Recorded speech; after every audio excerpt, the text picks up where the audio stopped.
పాఠశాలలు తెరుచుకునేది ఎప్పుడు? కాలేజీలు, యూనివర్సిటీల సంగతేంటి? నీట్, జేఈఈ అడ్మిషన్ల పరీక్షలు ఎప్పుడు? ఫారెన్ వర్సిటీల్లో మనవాళ్లను చేర్చుకుంటారా? ఈ ఏడాదికి అకాడమిక్ ఇయర్ ఎలా ఉంటుంది? చదువులు సాగేదెట్లా? ఈ అంశంపైనే ఇవాళ మనం మాట్లాడబోతున్నాం. మనతో ఉన్నారు స్టూడియోలో వాసిరెడ్డి అమర్నాథ్ గారు, స్లేట్ స్కూల్స్ చైర్మన్. అదేవిధంగా మధుసూదన్ రెడ్డి గారు మనతో పాటు ఉన్నారు, తెలంగాణ జూనియర్ లెక్చరర్స్ అసోసియేషన్ నుంచి. పీవీజీడి ప్రసాద్ రెడ్డి గారు, ఆంధ్ర యూనివర్సిటీ వీసీ విశాఖపట్నం నుంచి మనతో పాటు జాయిన్ అవుతున్నారు. వెంకటరామిరెడ్డి గారు, ఏపీపీఎస్సీ మాజీ చైర్మన్ అనంతపురం నుంచి మనతో పాటు జాయిన్ అవుతున్నారు. నమస్కారం అండి అందరికీ. సాక్షి స్టూడియోస్కి స్వాగతం. చూస్తున్నాం, ఎడ్యుకేషనల్ సెక్టర్లో ఒక అన్సర్టనిటీ కనబడుతోంది. ఓ పక్కన కోవిడ్-19తో దేశాలు, ప్రపంచం అంతా ఒక పక్క పోరాడుతూ ఉంటే చాలా రంగాలు డైలమాలో ఉన్నాయి. పర్టిక్యులర్గా ఎడ్యుకేషన్ సెక్టర్ ఎలాంటి చేంజెస్ చూడబోతున్నారు? ఇప్పుడున్న పరిస్థితుల్ని ఎట్లా చూస్తారు అమర్నాథ్ గారు? ఇప్పుడు ఒక పక్క ప్రచారం ఏంటంటే మరో 2 ఏళ్ల వరకు వ్యాక్సిన్ రాదని, ముఖ్యంగా ప్రపంచ ఆరోగ్య సంస్థ అసలు వ్యాక్సినే రాకపోవచ్చని, 2 ఏళ్ల వరకు సోషల్ డిస్టెన్సింగ్ అని, అలాగే ఈవెన్ హెయిర్ కటింగ్ సెలూన్స్ కూడా వెళ్ళలేమని ఒక పక్క ప్రచారం జరుగుతుంటే, ఏ దేశాలైతే, ఏ ఐరోపా దేశాలైతే ఈ కోవిడ్-19 వల్ల ఎక్కువగా ప్రభావితం అయ్యాయో అవి మెల్లమెల్లగా, ఉదాహరణకి డెన్మార్క్లో 2 రోజుల క్రితమే పాఠశాలలు ప్రారంభించారు. జర్మనీ మే 4 నుంచి పాఠశాలల్ని ప్రారంభించబోతున్నట్టుగా, అలాగే హెయిర్ కటింగ్ సెలూన్స్ కూడా ప్రారంభించబోతున్నట్టుగా ప్రకటించింది. మనం గత 4 రోజులుగా చూస్తే ఈ ఒక్క స్పెయిన్ కొద్దిగా ఇంకా రావాలి, మిగతా ఇటలీ, ఫ్రాన్సు, జర్మనీ, యూకేలో ఈరోజు కొద్దిగా పెరిగినట్టుంది. మరణాలు బాగా తగ్గుముఖం పట్టినాయి, కొత్త కేసులు తగ్గుముఖం పట్టినాయి. దీన్ని బట్టి చూస్తే నాకు అర్థమైంది ఏమిటంటే, ఈ దేశాలు హెర్డ్ ఇమ్యూనిటీ అనే వైపుగా చాలా దూరం పయనించాయి. బహుశా మరో 15-20 రోజుల్లో ఆ స్థాయికి చేరుకోవచ్చు. అదే అవగాహనతో, వాళ్ళు అఫీషియల్గా చెప్పకపోయినా అదే అవగాహనతో వాళ్ళు ఈ విధంగా పాఠశాలలు, హెయిర్ కటింగ్ సెలూన్స్ అన్నీ ప్రారంభిస్తున్నారు. కాబట్టి మనం అనుకున్నట్టుగా, భయపడుతున్నట్టుగా మరీ 2 ఏళ్ళు 3 ఏళ్ళు అనేది కాదండి. భారతదేశం సరే ఇంకా కొద్దిగా ఈ దశలో ఉంది. మనకు కూడా నా ఆశాభావం ఏమిటంటే, ఆశాభావం కాదు, నా అంచనా ఏమిటంటే జూను 2 లేదా 3వ వారానికి మనకి ముఖ్యంగా దక్షిణ భారతదేశంలో పాఠశాలలు, కళాశాలలు ప్రారంభించుకునే స్థితి వస్తుంది. అలాగే ఈ ఎంట్రన్స్ పరీక్షలు కూడా మే చివరి వారంతో, 10వ క్లాస్ పరీక్షలు ఉదాహరణకి మే 20-25తో మొదలెట్టి ఐఐటి, జేఈఈ, క్లాట్, నీటు ఇవన్నీ కూడా జూన్ 15-20 లోపల అయిపోతుందనేది నేను దీనిపైన చాలా లోతుగా పరిశీలించిన తర్వాత ఇస్తున్న అంచనా అండి. 15-20 రోజులు లేట్ అవుతుంది మహా అయితే నెక్స్ట్ అకాడమిక్ ఇయర్ కి అనేది మీ అంచనా. అవునండి, రైట్ అండి. సార్ వెంకటరామిరెడ్డి గారు, మీరు చాలా ఇయర్స్గా ఎడ్యుకేషన్ రంగంలో ఉన్నారు. నిజంగానే ప్రపంచవ్యాప్తంగా ఎవరు ఇలాంటి ఒక సంక్షోభాన్ని కానీ, ఇప్పుడున్న పరిస్థితుల్ని కానీ ఎవరూ చూడలేదు. మీ అంచనా ఏంటండి? స్టూడెంట్స్ని ఇప్పుడున్న పరిస్థితులు ఎలా ఎఫెక్ట్ చేసే అవకాశాలు కనబడుతున్నాయి? ప్రస్తుతానికైతే కొద్ది కష్టమేనండి, అంత ఈజీగా అయితే లేదు. హలో చెప్పండి సార్. హలో చెప్పండి సార్, వినిపిస్తుంది మీకు. ప్రస్తుతం అయితే అంత కంఫర్టబుల్గా లేదండి. It will take some time. But ఏమంటే ఇండియా కొంచెం కంపారిటివ్లీ బాగా ఉన్నట్లు కనిపిస్తూ ఉంది. కాబట్టి నేను జూన్ కాకపోయినా జూలైలో అయినా అకాడమిక్ ఇయర్ స్టార్ట్ చేయొచ్చేమో అని అనుకుంటున్నాను అండి. July may be the right time. అప్పటికి మీకు ఒక తెలిసిపోతుంది కరోనా పొజిషన్ ఏమిటి, can we start the academic year or not అనేది తెలిసిపోతుంది. నా ఉద్దేశంలో మే కల్లా కూడా ఒక క్లారిటీ వస్తుందండి అబౌట్ దిస్ కరోనా. ఎందుకంటే it's already on the decreasing trend కాబట్టి. బట్ కంప్లీట్గా కరోనా ఎలిమినేట్ కానంత వరకు అకాడమిక్ క్యాలెండర్ స్టార్ట్ చేయటం మాత్రం మంచిది కాదండి. ఎందుకంటే you cannot play with students, that is very dangerous మీకు. కాబట్టి కొంచెం స్లోగా పోవడమే better. July will be the best period for starting the new academic year. Okay okay sir. Prasad Reddy గారు, ఆంధ్రప్రదేశ్ సార్ చెప్పండి. ఇప్పుడు మీకు ఇంకొకటి కూడా ఉన్నాయండి. There are some alternative ways also to start academic calendar. I will come to that later. ప్రస్తుతానికి కావాలంటే మీకు నా ఐడియా ఏంటంటే, instead of June, July would have been better. To start the new academic calendar. Okay okay care right. Okay sir. PVGD Prasad Reddy గారు కూడా మనతో పాటు ఉన్నారు. ప్రసాద్ రెడ్డి గారు, మీ అంచనా ఏంటండి? అన్సర్టనిటీ అయితే కనబడుతోంది. ఇప్పుడు పర్టిక్యులర్గా ఒక ఫేజ్ 10th తర్వాత, ఇంటర్మీడియట్ తర్వాత, గ్రాడ్యుయేషన్ తర్వాత నెక్స్ట్ లెవెల్కి వెళ్ళవలసిన వాళ్ళు ఎక్కువ ఇబ్బంది పడినట్టుగా కనబడుతోంది మనకి. మీ అంచనా ఏంటి? ఎప్పట్లోగా ఈ ఎడ్యుకేషనల్ ఇయర్ అనేది, అకాడమిక్ ఇయర్ అనేది తిరిగి స్టార్ట్ అయ్యే అవకాశం ఉంది?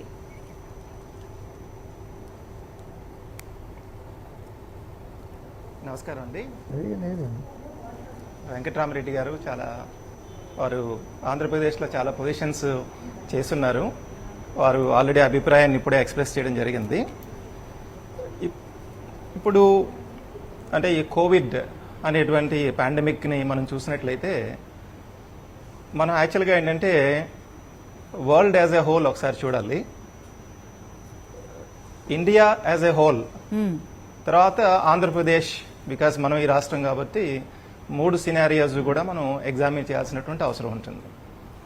అంటే వరల్డ్ యాజ్ ఎ హోల్ ఎందుకు చూడాలి అంటే, ఇప్పుడు మీరు చాలా అంటే బీటెక్ చదివిన స్టూడెంట్స్ ఐఐటీస్ కావచ్చు, ఎన్ఐటీస్ కావచ్చు, some of the best state universities like Andhra university, JNTU చూసినట్లయితే లాస్ట్ 20 years డేటా తీసుకున్నట్లయితే కనుక మీకు ఆల్మోస్ట్ ఒక 20% ఆఫ్ ది బెస్ట్ క్రీము అమెరికాకి కానీ, లేకపోతే యూకేకి కానీ, లేకపోతే ఆస్ట్రేలియాకి కానీ హైయర్ స్టడీస్కి వెళ్ళటం అనేది మనం చూసాం. అలాగే లాస్ట్ ఒక 5 years బట్టి మీరు ఒక ట్రెండ్ తీసుకున్నట్లయితే even after intermediate SAT examination రాసి సింగపూర్కి కానీ లేకపోతే యుఎస్ఏకి కానీ వెళ్ళేటువంటి నెంబర్ బాగా ఇంక్రీజ్ అయింది. సో ఇప్పుడు ఈ పర్టిక్యులర్ పాండమిక్ దృష్ట్యా ఈ స్టూడెంట్స్ అక్కడికి వెళ్ళి చదువుకోగలరా అనేది ఒకసారి మనం ఎగ్జామిన్ చేయాలి. But of course in course of time మనం డిస్కస్ చేయొచ్చు. Second, India as a whole చూసినట్లయితే కనుక అకాడమిక్ క్యాలెండర్ అంటే డిఫరెంట్ స్టేట్స్లో డిఫరెంట్ అకాడమిక్ క్యాలెండర్ అనేది ఉంది. ఇప్పుడు రైట్ నౌ ఏంటంటే అన్ని చోట్ల కూడా చాలా చోట్ల ఏమైందంటే ఎగ్జామినేషన్స్ అనేవి కండక్ట్ చేయడం అవ్వలేదు. అలాగే మీరు చూసినట్లయితే జేఈఈ ఎగ్జామినేషన్ అనేది 2 phases పెడుతున్నారు. అది జనవరి ఎగ్జామినేషన్ అయింది, తర్వాత ఏప్రిల్లో షెడ్యూల్ ఇచ్చారు, అది పోస్ట్పోన్ చేయడం జరిగింది. అలాగే నీట్ ఎగ్జామినేషన్ కూడా పోస్ట్పోన్ చేయడం జరిగింది. సో రెండోసారి అసలు జేఈఈ ఎగ్జామినేషన్ కండక్ట్ చేయాలా, కండక్ట్ చేయకుండా ఫస్ట్ టెస్ట్తో పాటుగా అడ్మిషన్స్ చేయొచ్చా అనేది ఆలోచించాలి. అలాగే నీట్ అనేటువంటి ఎగ్జామినేషన్ ఏం చేయాలి అనే దాని గురించి ఒకటి ఆలోచించాలి. ఇక స్టేట్కి వచ్చినట్లయితే కనుక మనకు ఆల్మోస్ట్ ఒక 14 స్టేట్ యూనివర్సిటీస్ ఉన్నాయి. ఈ 14 స్టేట్ యూనివర్సిటీస్లోనూ ఇవాళ as it is okay scenario చూసినట్లయితే అంటే government of Andhra Pradesh already 1 month బట్టి మన minister of education doctor Suresh గారు కానీ, అదే మన state council for higher education Hemachandra Reddy గారు, తర్వాత మన సతీష్ చంద్ర గారు సెక్రటరీ గారు లాస్ట్ 1 month బట్టి ఆల్మోస్ట్ ఈ 14 యూనివర్సిటీస్ వైస్ ఛాన్సలర్స్ తోటి మీటింగ్స్ కండక్ట్ చేసి అప్పటికప్పుడు సిచ్యువేషన్ అసర్టైన్ చేస్తున్నాం. అంటే ఈ రోజు యాజ్ ఇట్ ఈస్గా మనం ఆంధ్రప్రదేశ్ సిచ్యువేషన్ చూసినట్లయితే ఆల్మోస్ట్ అన్ని యూనివర్సిటీస్లోనూ సిలబస్ కంప్లీట్ అయిపోయి కేవలం ఎగ్జామినేషన్సే కండక్ట్ చేయడం జరగట్లా. కాబట్టి మనం అంటే ఈ కరోనా ఎఫెక్ట్ అనేది కొంత మినిమైజ్ అయిన తర్వాత ఎగ్జామినేషన్స్ కండక్ట్ చేయడం అనేది ఒకటి ఆలోచిస్తున్నాం. అంటే ఇక్కడ 2 విషయాలు ఏంటంటే, ఇప్పుడు రైట్ నౌ ఎగ్జామినేషన్స్ ఎలా కండక్ట్ చేయాలి,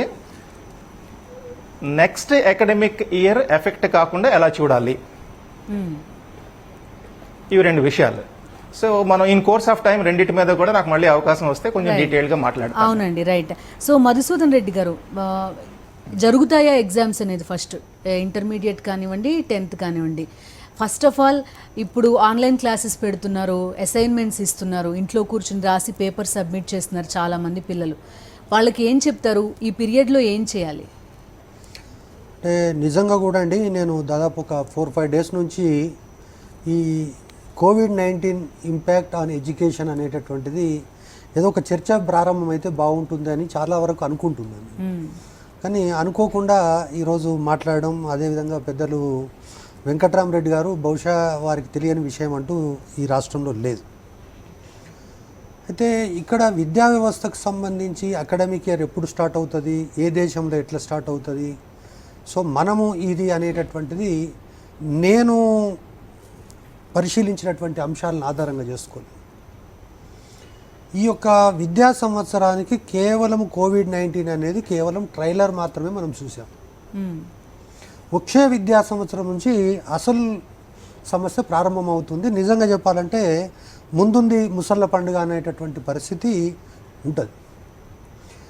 పెద్దలు చెప్పినట్టు కానీ లేకుంటే వైస్ ఛాన్సలర్ గారు చెప్పినట్టు కానీ బేసిక్గా స్ట్రక్చర్ ఆఫ్ ఎడ్యుకేషన్ సిస్టమ్ అనేటటువంటిది ప్రపంచానికి మనకు చాలా తేడా ఉంది. ప్రపంచంలో ఉండేటటువంటి ఎడ్యుకేషన్ సిస్టంలో అక్కడ ఉండేటటువంటి even number of students admitted in a particular section and number of students studied in a particular course, వీటి దగ్గర నుంచి మొదలుకుంటే స్కూల్కు సంబంధించినటువంటి ఇన్ఫ్రాస్ట్రక్చర్ చూసుకుంటే కూడా చాలా డిఫరెన్స్ అనేటటువంటిది కనిపిస్తుంది. 1,80,00,000 మంది విద్యార్థులు 2 తెలుగు రాష్ట్రాల్లో వివిధ కోర్సుల్లో చదువుతున్నారు. దాంట్లో 1,20,00,000 కేవలం 10th క్లాస్ వరకు మాత్రమే ఉన్నారు. అంటే 10th క్లాస్ వరకు చదివేటటువంటి విద్యార్థులు 1,20,00,000 ఉన్నారు ఈ 2 తెలుగు రాష్ట్రాల్లో కలిపి. అందులో ఆశ్చర్యకరంగా దాదాపు 10 లక్షల మంది విద్యార్థులు రెసిడెన్షియల్ ప్యాటర్న్లో చదువుతున్నారు. ఈ రెసిడెన్షియల్ ప్యాటర్న్ అనేటటువంటిది తిరిగి మళ్ళీ మనం డివైడ్ చేసుకుంటే గవర్నమెంట్ సెక్టర్ కానీ ప్రైవేట్ సెక్టర్ కానీ చూసుకుంటే ప్రైవేట్ సెక్టర్లో కొన్ని ప్రికాషన్స్ తీసుకోవడానికి కానీ ఇంకా కొంచెం సూపర్విజన్ కానీ ఇది ఉంటుంది. ఎందుకంటే డబ్బులు కడతారు కాబట్టి వాళ్ళు అడిగే అవకాశం ఉంటుంది. కానీ ఈ యొక్క రెసిడెన్షియల్ స్కూల్ సిస్టమ్ కనుక చూసుకుంటే ఎంత ఘోరమైనటువంటి పరిస్థితి అంటే ఒక్క సోషల్ వెల్ఫేర్ ట్రైబల్ వెల్ఫేర్ హాస్టల్స్లోనే not connected with schools, I'm not speaking about residential schools, only social welfare tribal welfare BC welfare హాస్టల్స్లో కనుక చూసుకున్నట్లయితే ఒక్కొక్క హాస్టల్లో ఇటువంటి పరిస్థితి, అంటే అక్కడ పోయి చూడడానికి కూడా మనం పరిస్థితి లేదు. ఎంత ఇంప్రూవ్ చేసినప్పటికీ నంబర్ ఆఫ్ స్టూడెంట్స్ చాలా ఎక్కువ అవుతున్నారు. నేను మీకు చెప్తాను, తెలంగాణ రాకముందు ఈ రాష్ట్రంలో 230 రెసిడెన్షియల్ స్కూల్స్ ఉన్నాయి. తెలంగాణ వచ్చిన తర్వాత KG2 PGలో భాగంగానే ఇంకోటని ఏం చేశారంటే రెసిడెన్షియల్ స్కూల్స్ విపరీతంగా పెట్టారు. దాదాపు 500 రెసిడెన్షియల్ స్కూల్స్ ఈ యొక్క 3-4 ఇయర్స్లోనే తెలంగాణలో వచ్చినాయి. కానీ ఒక్క బిల్డింగ్ కూడా కట్టినటువంటి పాపన పొందింది. వెంకటరామరెడ్డి గారు ఇచ్చినటువంటి పర్మిషన్తో ఏర్పాటైనటువంటి ఇంజనీరింగ్ కాలేజీల్లోనే ఈ స్కూల్స్ అన్నీ ఉన్నాయి. బహుశా వారికి తెలుసు హైదరాబాద్ చుట్టుపక్కల ఉన్నటువంటి ఆల్ ఇంజనీరింగ్ కాలేజెస్. నేను ఆశ్చర్యం వేస్తుంది, నేను ఒక డిగ్రీ కాలేజీకి వెళ్ళిన, ప్రిన్స్టన్ డిగ్రీ కాలేజ్ సమ్ గట్కేసర్ దగ్గర. ఆ కాలేజీలో 80,000 SFT ఉంది. I'm not denying that, but there are 5 degree colleges running in that particular institutions. అదేవిధంగా బీసీ రెసిడెన్షియల్ స్కూల్స్ 119 ఉన్నాయి. ఈ విధంగా రెసిడెన్షియల్ స్కూల్స్ అనేటటువంటివి రేపు అల్టిమేట్గా ఇప్పుడు సారు ఈ స్టార్టెడ్ సమ్ ఎడ్యుకేషన్, సార్ కూడా భవిష్యత్ చెప్తుండొచ్చు. నేషనల్ లెవెల్లో కానీ ఇంటర్నేషనల్ లెవెల్లో ఆన్లైన్ ఎడ్యుకేషన్ అనేటటువంటిది మనకంటే చాలా ముందు ఉన్నారు. కానీ అది ఎంతవరకు సొల్యూషన్ అనేది ఇప్పుడు మీరు ఒక పాయింట్ రైజ్ చేశారు మధుసూదన్ రెడ్డి గారు. హాస్టల్స్లో కానీ రెసిడెన్షియల్ ప్రైవేట్ కానివ్వండి గవర్నమెంట్ కానివ్వండి స్కూల్స్కి వచ్చే పిల్లలు కానీ హాస్టల్స్లో ఉండి చదువుకునే వాళ్ళ నంబర్ చాలా ఎక్కువ.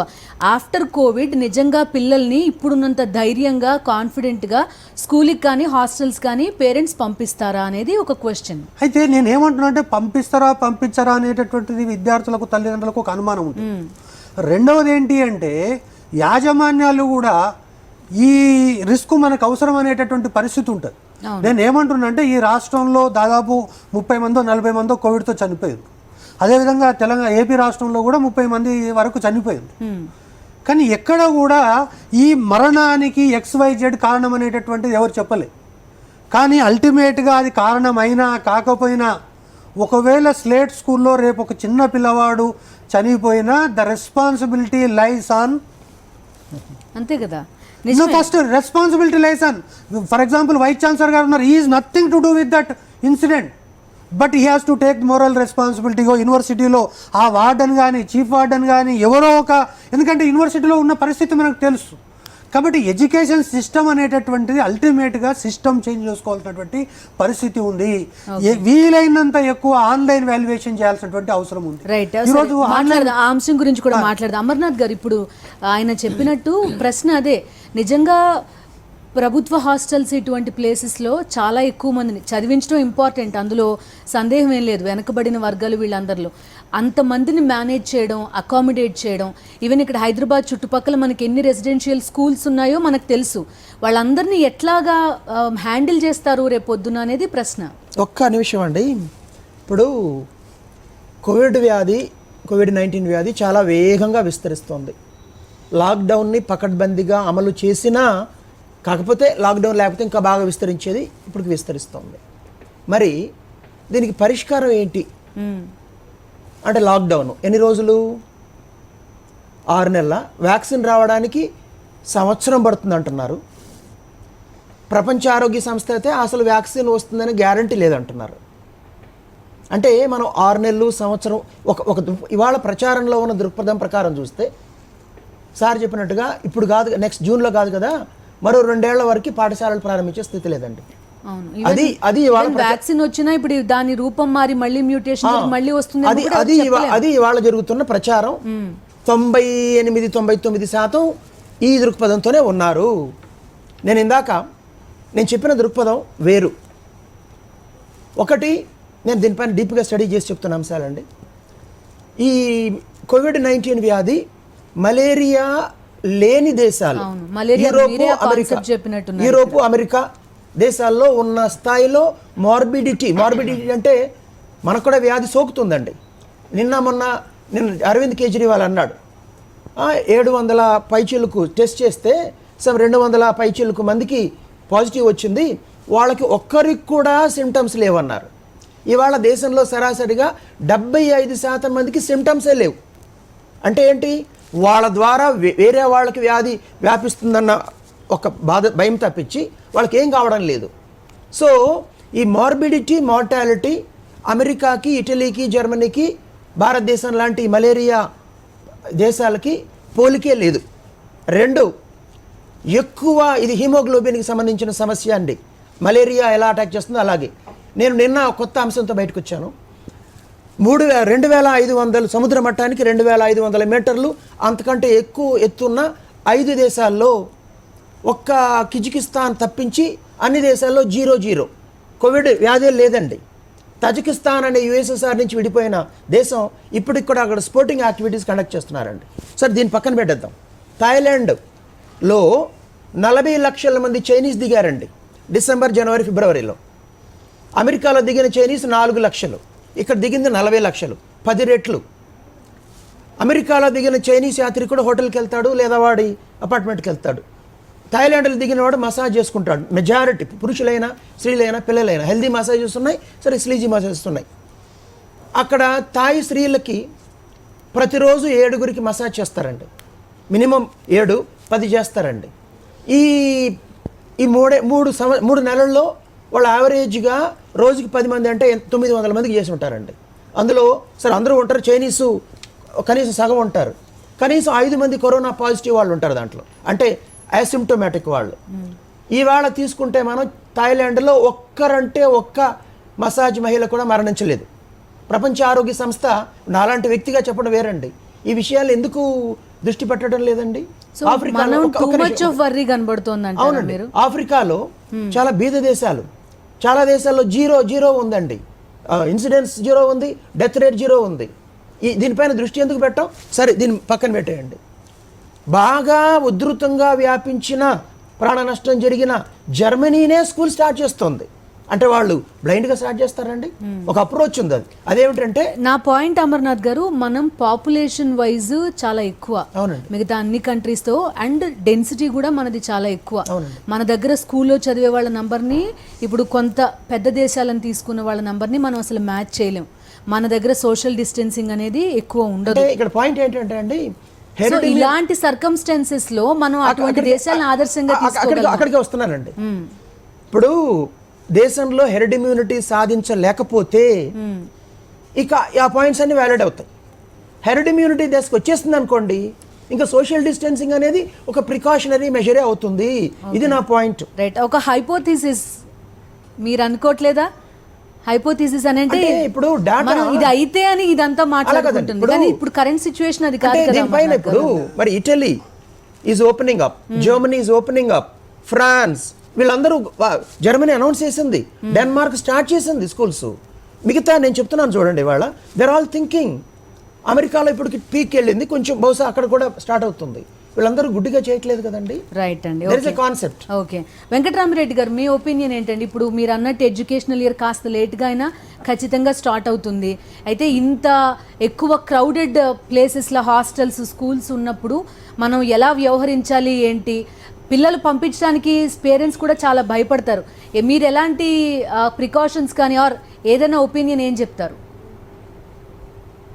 ఇప్పుడు బేసిక్గా మీకు ఏమవుతుందంటే అండి, మీరు చాలా యూనివర్సిటీస్, కాలేజెస్ స్టార్ట్ చేసినా కూడా ఎంతమంది పేరెంట్స్ వాళ్ళ పిల్లల్ని పంపిస్తారనేది క్వశ్చన్ మార్క్. ఎందుకంటే విపరీతమైన పబ్లిసిటీ ఇచ్చారండి.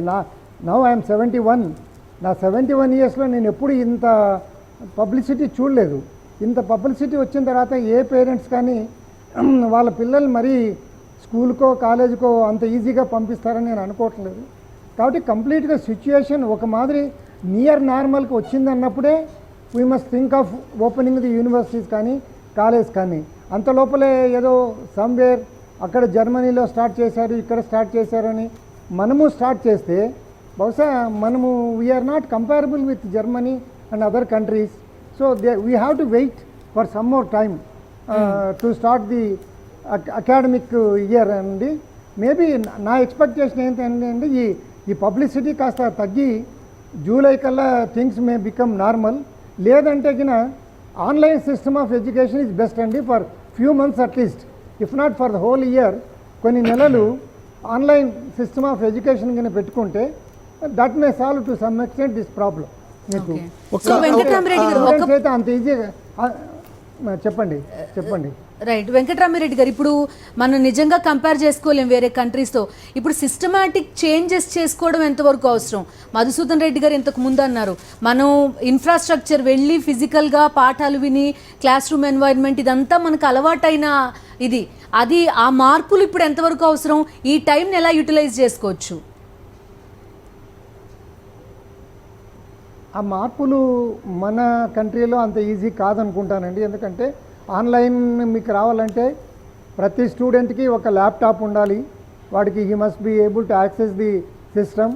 అంత ఈజీ. ఎందుకంటే మన huge population, education student population మన కంట్రీలో ఉన్నంత బహుశా ప్రాబబ్లీ మనకు చైనాకే we have the same number of students more in China and India, not in other countries. ఇప్పుడు that is the reason why ఇప్పుడు countries like America, UK, they are all depending on Indian students.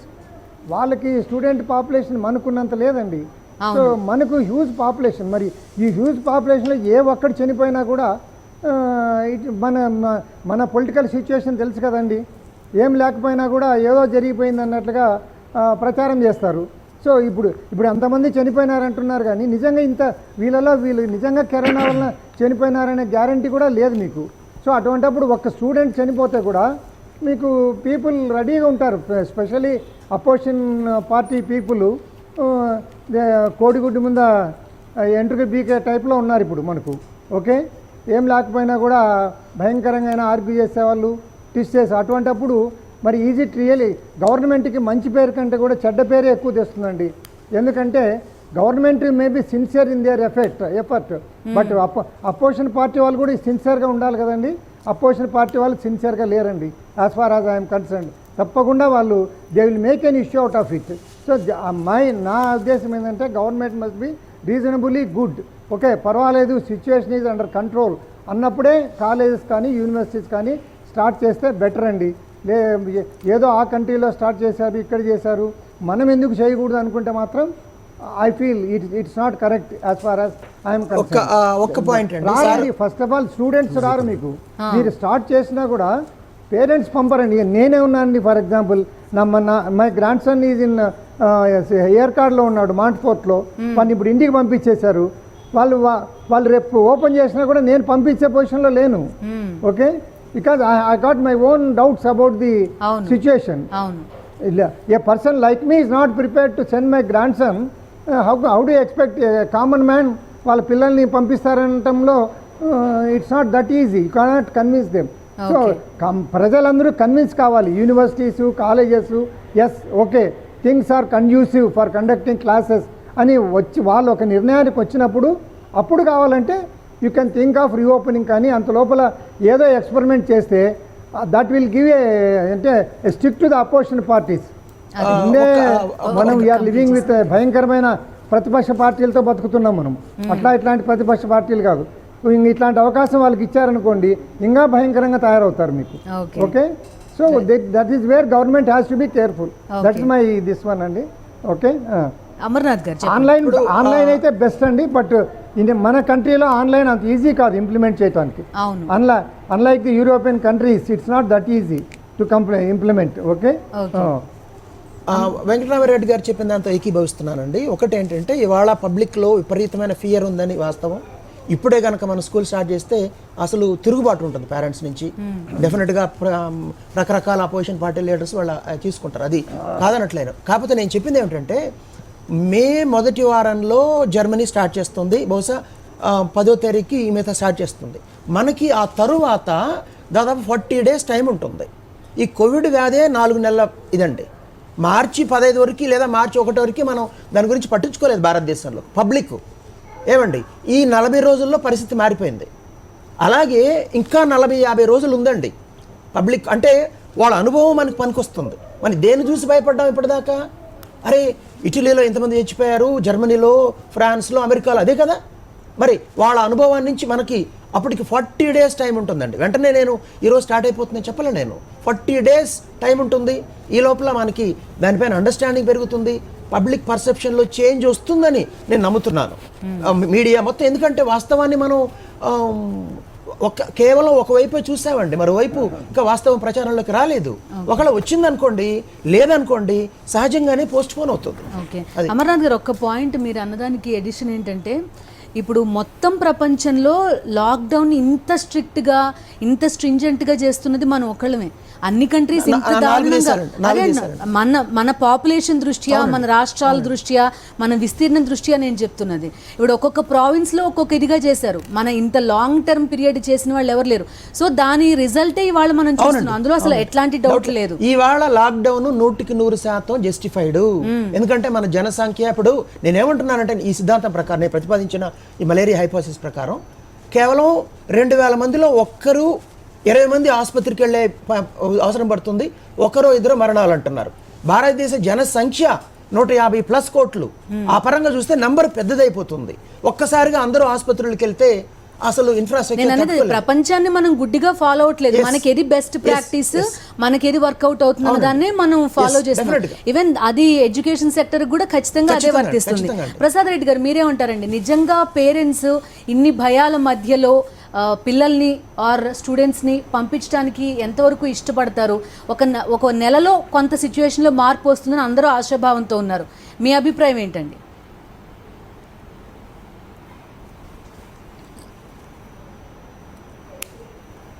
అంటే ఇవాళ education పరంగా చాలా challenges ఉన్నాయండి. అంటే మనం school education ఒకలా చూడాలి, ఇంటర్మీడియట్ ఎడ్యుకేషన్ అయితే ఒకలా చూడాలి, యూనివర్సిటీ లెవెల్ ఎడ్యుకేషన్ అయితే ఒకలా చూడవచ్చు. ఎందుకంటే బికాస్ యూనివర్సిటీకి వచ్చేటప్పటికి కొంత మెచ్యూరిటీ ఉంటుంది, కొంచెం పెద్దవాళ్ళు వస్తారు. మరి స్కూల్కి వెళ్ళినప్పుడు మరి చాలా చిన్నపిల్లలు ఉంటారు. మరి స్కూల్స్ వెంటనే ఓపెన్ చేయాలా లేదా అనేది కొంత డిస్కస్ చేయాల్సినటువంటి అవసరం ఉంది. సిమిలర్గా ఇంటర్మీడియట్ చూసుకున్నట్లయితే కనుక మోస్ట్లీ కార్పొరేట్ కాలేజెస్లో మీకు ఒక సింగిల్ రూమ్లోనే చాలామంది స్టూడెంట్స్ని కూర్చోబెట్టడం అనేది మనకు తెలుసు కాబట్టి అది ఒక ఛాలెంజింగ్ సిచ్యువేషన్. సరే, ఈ కరోనా అనేది యాజ్ ఇట్ ఈస్గా, అంటే ఇప్పుడు ఇండియాలో ఆన్సెట్ కొంత లేట్గా జరిగిన మాట అందరికీ మనకు తెలుసు. ఆన్సెట్ కొద్దిగా లేట్గా వచ్చింది. సరే, గవర్నమెంట్ ఆఫ్ ఇండియా అలాగే గవర్నమెంట్ ఆఫ్ ఆంధ్రప్రదేశ్ రైట్ టైంలో ఇనిషియేటివ్స్ తీసుకోవటం, లాక్డౌన్ అనేది ఇంపోజ్ చేయటం, అట్ ద సేమ్ టైం ఈ లా అండ్ ఆర్డర్ అనేది చాలా స్ట్రిక్ట్గా ఇంప్లిమెంట్ చేయటం, మరి ప్రజల్లో ఒక రకమైనటువంటి అవేర్నెస్ క్రియేట్ చేయటం.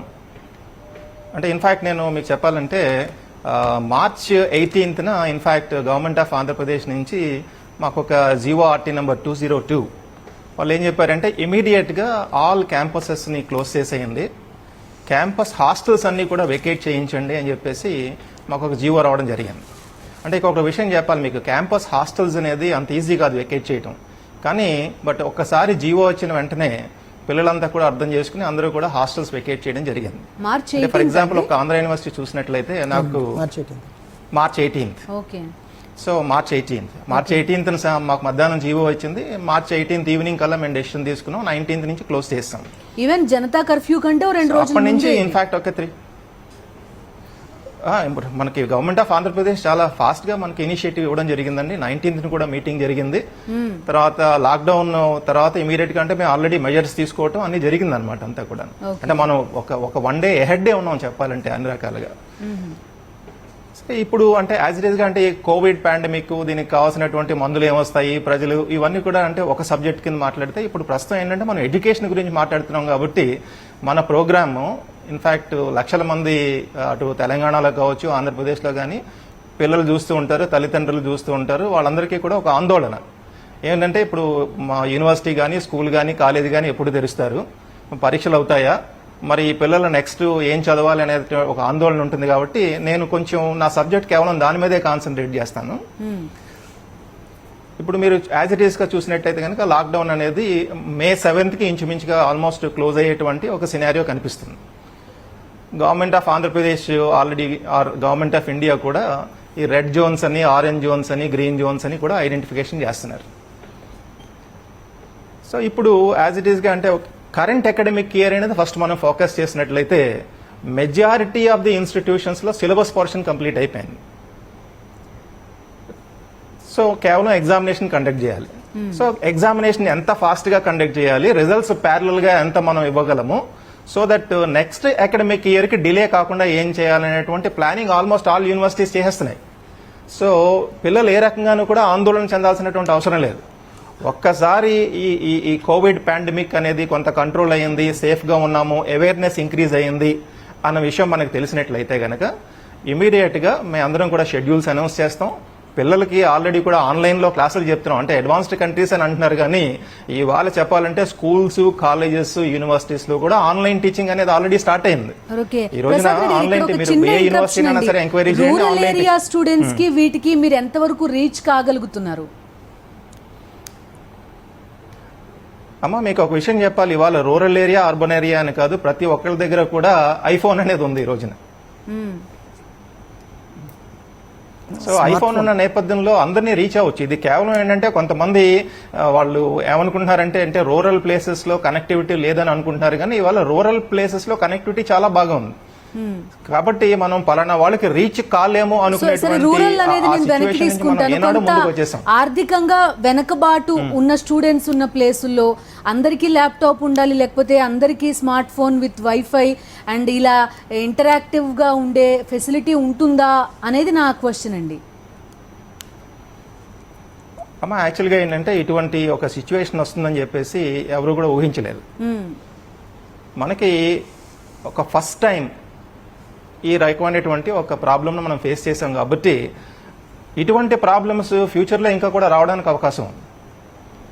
సో ఒక రకంగా చెప్పాలంటే ఈ కోవిడ్ పాండమిక్ అనేది ఈ క్రైసిస్లో కొంత విన్నింగ్ కొంత లూజింగ్ కూడా జరిగింది. అంటే లూజింగ్ అనేది మీరు చూడొచ్చు, ఎకనామిక్ గా కావచ్చును, లేకపోతే విద్యాపరంగా కావచ్చు, కొంత లాస్ చూస్తున్నాం. ఈ విన్నింగ్ అనేది ఏంటంటే మనం అంటే ఫ్యూచర్కి ప్రిపేర్ అవ్వడానికి ఒక అవకాశం వస్తుంది. ఇప్పుడు మనం one of the participants online గురించి మాట్లాడున్నారు. ఇన్ఫాక్ట్ ఓకే ఆన్లైన్ ఇవాళ ఆన్లైన్ టూల్స్ అనేది ఎలా వాడాలి, అడ్వాన్స్డ్ కంట్రీస్ లో కేవలం ఆన్లైనే వాడుతున్నారంటే వాడట్లేదమ్మా. యాక్చువల్గా అక్కడ కూడా 70% ఫేస్ టు ఫేస్ టీచింగే ఉంటుంది. నేను నిన్ననే ఒక రిపోర్ట్ ఒకటి కాలిఫోర్నియా నుంచి ఒక రిపోర్ట్ చూశాను. అంటే కాలిఫోర్నియాలో 2 మేజర్ యూనివర్సిటీస్ ఉన్నాయి. ఒకటి కాలిఫోర్నియా యూనివర్సిటీ, ఒకటి వాళ్ళకి 9 క్యాంపసెస్ ఉంటాయి. వాళ్ళు 2,50,000 స్టూడెంట్స్ని అడ్మిట్ చేసుకుంటారు. అలాగే కాలిఫోర్నియాలో కాలిఫోర్నియా స్టేట్ యూనివర్సిటీ అని వాళ్ళకి 23 క్యాంపసెస్ ఉంటాయి. వాళ్ళు 3,75,000 స్టూడెంట్స్ని తీసుకుంటారు. ఈ 2 ఇన్స్టిట్యూషన్స్కి చాలా హెవీ కాంపిటీషన్ ఉంటుంది అక్కడ. వాళ్ళు ఇప్పుడు ఈ సంవత్సరం ఏం చేస్తున్నారంటే జనరల్గా వాళ్ళు ఏంటంటే ఈ నేషనల్ టెస్టుల ద్వారా తీసుకుంటారు. ఇప్పుడు నేషనల్ టెస్టులను స్టాప్ చేసేసి, ఎందుకంటే బికాస్ నేషనల్ టెస్టులు అనేవి ఇప్పుడు పెట్టడానికి వీలుగా లేదు. మీరు జిఆర్ఈ కావచ్చు, టోఫెల్ కావచ్చు, ఐలెట్స్ కావచ్చు, శాట్ కావచ్చు, ఈ ఎగ్జామ్స్ అన్ని కూడా ఇవాళ ఎక్కడ కూడా జరగట్లేదు. కాబట్టి ఈ ఇయర్ అడ్మిషన్స్ ఎలా చేయాలి, టెంపరీగా ఈ ఇయర్కి అడ్మిషన్స్ ఎలా చేయాలి, అనే దాని మీద ఆల్టర్నేటివ్ ప్రపోజల్స్ వాళ్ళు చూస్తున్నారు. అట్ ద సేమ్ టైం కాలిఫోర్నియాలో ఉన్న స్కూల్స్లోనూ స్కూల్స్ రీఓపెన్ చేసినట్లయితే ఎడ్యుకేషన్ ఎలా చేయాల్సి వస్తుంది. ఎందుకంటే అక్కడ కూడా స్కూల్స్లో ఏమవుతుందంటే ఫేస్ టు ఫేస్ టీచింగ్ ఉంటుంది. Face to face teaching stop చేసేసి ఇంటి దగ్గరే పిల్లలు ఉంచినప్పుడు ఆన్లైన్లో టీచ్ చేస్తే సూపర్విజన్ ఎవరు చేస్తారు అనే దాని మీద వాళ్ళు ప్రస్తుతం అక్కడ స్టడీ జరుగుతోంది. ఎందుకంటే బికాజ్ అడల్ట్ సూపర్విజన్ అనేది చాలా ఇంపార్టెంట్, ఎస్పెషల్లీ ఆన్లైన్ టీచింగ్లో. కాబట్టి అది ఎవరు చేయాల్సి వస్తుంది అనే దాని మీద వాళ్ళు డిస్కస్ చేస్తున్నారు. సో నెక్స్ట్ ఇయర్ ఒకవేళ మనం ఆన్లైన్లోకి వెళ్లాల్సి వచ్చినట్లయితే ఏం చేయాలి? ఫర్ ఎగ్జాంపుల్ మీరు చూడండి, ఇప్పుడు జూమ్ మీటింగ్ అని చెప్పేసి ప్రతి ఒక్కళ్ళు కూడా జూమ్లో మీటింగ్స్ కండక్ట్ చేస్తూ జూమ్లో కూడా టీచింగ్ చేస్తున్నారు. కానీ ఈ జూమ్ అనే సాఫ్ట్వేర్ గురించి ఈ మధ్యన ఏం చెప్పారంటే, ఈ జూమ్ యూజ్ చేస్తే కనుక దాంట్లో ఎండ్ టు ఎండ్ ఎన్క్రిప్షన్ లేదు. ఇప్పుడు ఫర్ ఎగ్జాంపుల్ జూమ్ మీటింగ్లో మీకు వెళ్ళారనుకోండి, దాంట్లో 2 రకాలుగా ఎంటర్ అవ్వచ్చు మీరు. ఒకటి యాప్ ద్వారా ఎంటర్ అవ్వచ్చు. యాప్ ద్వారా ఎంటర్ అయితే కొంత సెక్యూరిటీ ఉంది. కానీ సెకండ్ ఏంటంటే మీరు ఫోన్ ఇన్ అని చెప్పి ఒక సర్వీస్ ఉంది. ఆ ఫోన్ ఇన్ సర్వీస్ ద్వారా ఎంటర్ అయినప్పుడు ఎండ్ టు ఎండ్ ఎన్క్రిప్షన్ లేదు. సో సెక్యూరిటీ అక్కడ బ్రీచ్ అయిపోవడానికి అవకాశం ఉంది. At the same time Zoom problem ఏంటంటే ఈ టోటల్ డేటా అంతా కూడా చైనీస్ సర్వర్స్ ద్వారా రూట్ అవుతుంది. కాబట్టి అక్కడ ఏమవుతుందంటే మొత్తం మన సెక్యూరిటీ అంతా కూడా కాంప్రమైజ్ అవుతుంది. ఒక రిపోర్ట్ ఏం చెప్తుందంటే 50 million users data already hackers చేతిలోకి వెళ్ళింది అని చెప్తున్నారు. అలాగే జూమ్లో మీరు సపోజ్ మీటింగ్ పెట్టినప్పుడు వీడియో కాల్ ఉందనుకోండి, వీడియో కాల్ని రికార్డ్ చేశారనుకోండి, అంటే ఫర్ ఎగ్జాంపుల్ మీరు టీచ్ చేయాలంటే వీడియో కాల్ రికార్డ్ చేస్తున్నప్పుడు అన్వాంటెడ్ మెటీరియల్ ఎవరన్నా కావాలంటే డిస్ప్లే చేసేయచ్చు అక్కడ. సో ఇవన్నీ కూడా ఛాలెంజెస్ ఉన్నాయి. ఈ ఛాలెంజెస్ నేపథ్యంలో మనం ఒక సెక్యూర్డ్ ఆన్లైన్ ప్లాట్ఫామ్ ఏంటి, already government of Andhra Pradesh studies దీని గురించి బిగిన్ చేసిందన్నమాట. 15 days బ్యాక్ మేము ఆల్రెడీ కూడా స్టడీ చేయడం జరిగింది. దాంట్లో ఇప్పుడు ఏంటంటే గవర్నమెంట్ ఆఫ్ ఆంధ్రప్రదేశ్ ఏం థింక్ చేస్తుందంటే మైక్రోసాఫ్ట్ టీమ్ అని చెప్పేసి ఒక పర్టికులర్ టూల్ ఒకటి ఉంది, ఆల్మోస్ట్ జూమ్ లాంటిది అనమాట. ఈ మైక్రోసాఫ్ట్ టీమ్ అనేది మనం యూజ్ చేసుకున్నట్లయితే కనుక ఫ్యూచర్లో మనం ఈ టైప్ ఆఫ్ అంటే ఆన్లైన్ క్లాసెస్ కండక్ట్ చేయడం కానీ, అంటే ఎంత అడ్వాంటేజ్ ఉందంటే దీంట్లోనూ మీరు డిఫరెంట్ యూజర్స్ని దీంట్లో అలౌ చేయొచ్చు. అంటే స్టాఫ్కి సెపరేట్ అకౌంట్ పెట్టొచ్చు, స్టూడెంట్స్కి సెపరేట్ అకౌంట్ పెట్టొచ్చు, అడ్మినిస్ట్రేటర్కి సెపరేట్ అకౌంట్స్ పెట్టొచ్చు. ఆఫీస్ 365 లాంటి టూల్స్ని దీంట్లో ఇంటిగ్రేట్ చేసేసి డైరెక్ట్గా డాక్యుమెంట్ టైప్ చేసేయచ్చు. పీపీటీస్ కావాలంటే మీరు క్రియేట్ చేయొచ్చు. సో ఏ రకంగా వీడియో కాల్ కావాలన్నా చేయొచ్చు, టీచింగ్ చేయొచ్చు, ఆన్లైన్ అసైన్మెంట్స్ ఇవ్వచ్చు, not objective type, even subjective assignment ఇవ్వచ్చు. మీరు సబ్జెక్టివ్ అసైన్మెంట్ వీళ్ళు అప్లోడ్ చేసిన వెంటనే రూబ్రిక్స్ ఆటోమేటిక్ గా అది డిజైన్ అయిపోయి ఏం చేస్తుందంటే ఎవాల్యుయేషన్ కూడా చేసేసే టూల్స్ వస్తున్నాయి. సో ఇక్కడ మనం ఏం చేయాలంటే ఫ్యూచర్కి ఫర్ ఎగ్జాంపుల్ నెక్స్ట్ అకాడమిక్ ఇయర్లో, బికాస్ ఈ కోవిడ్ అనేది మళ్ళీ అగైన్, ఎందుకంటే బికాస్ ఇది నాట్ జస్ట్ యూ షేప్, ఇప్పుడు కర్వ్ అనేది కొంత ఫ్లాట్ అయినా సరే డబ్ల్యూ షేప్లోకి రావచ్చు అని చెప్పి ఒక రిపోర్ట్ చదవడం జరిగింది. ఈ డబ్ల్యూ షేప్లోకి కనుక వచ్చినట్లయితే కనుక ఈ టైప్ ఆఫ్ లాక్డౌన్ అనేది మేబీ ఐ థింక్ మళ్ళీ ఇంకొక 1 or 2 times నెక్స్ట్ 1 yearలో రావచ్చు.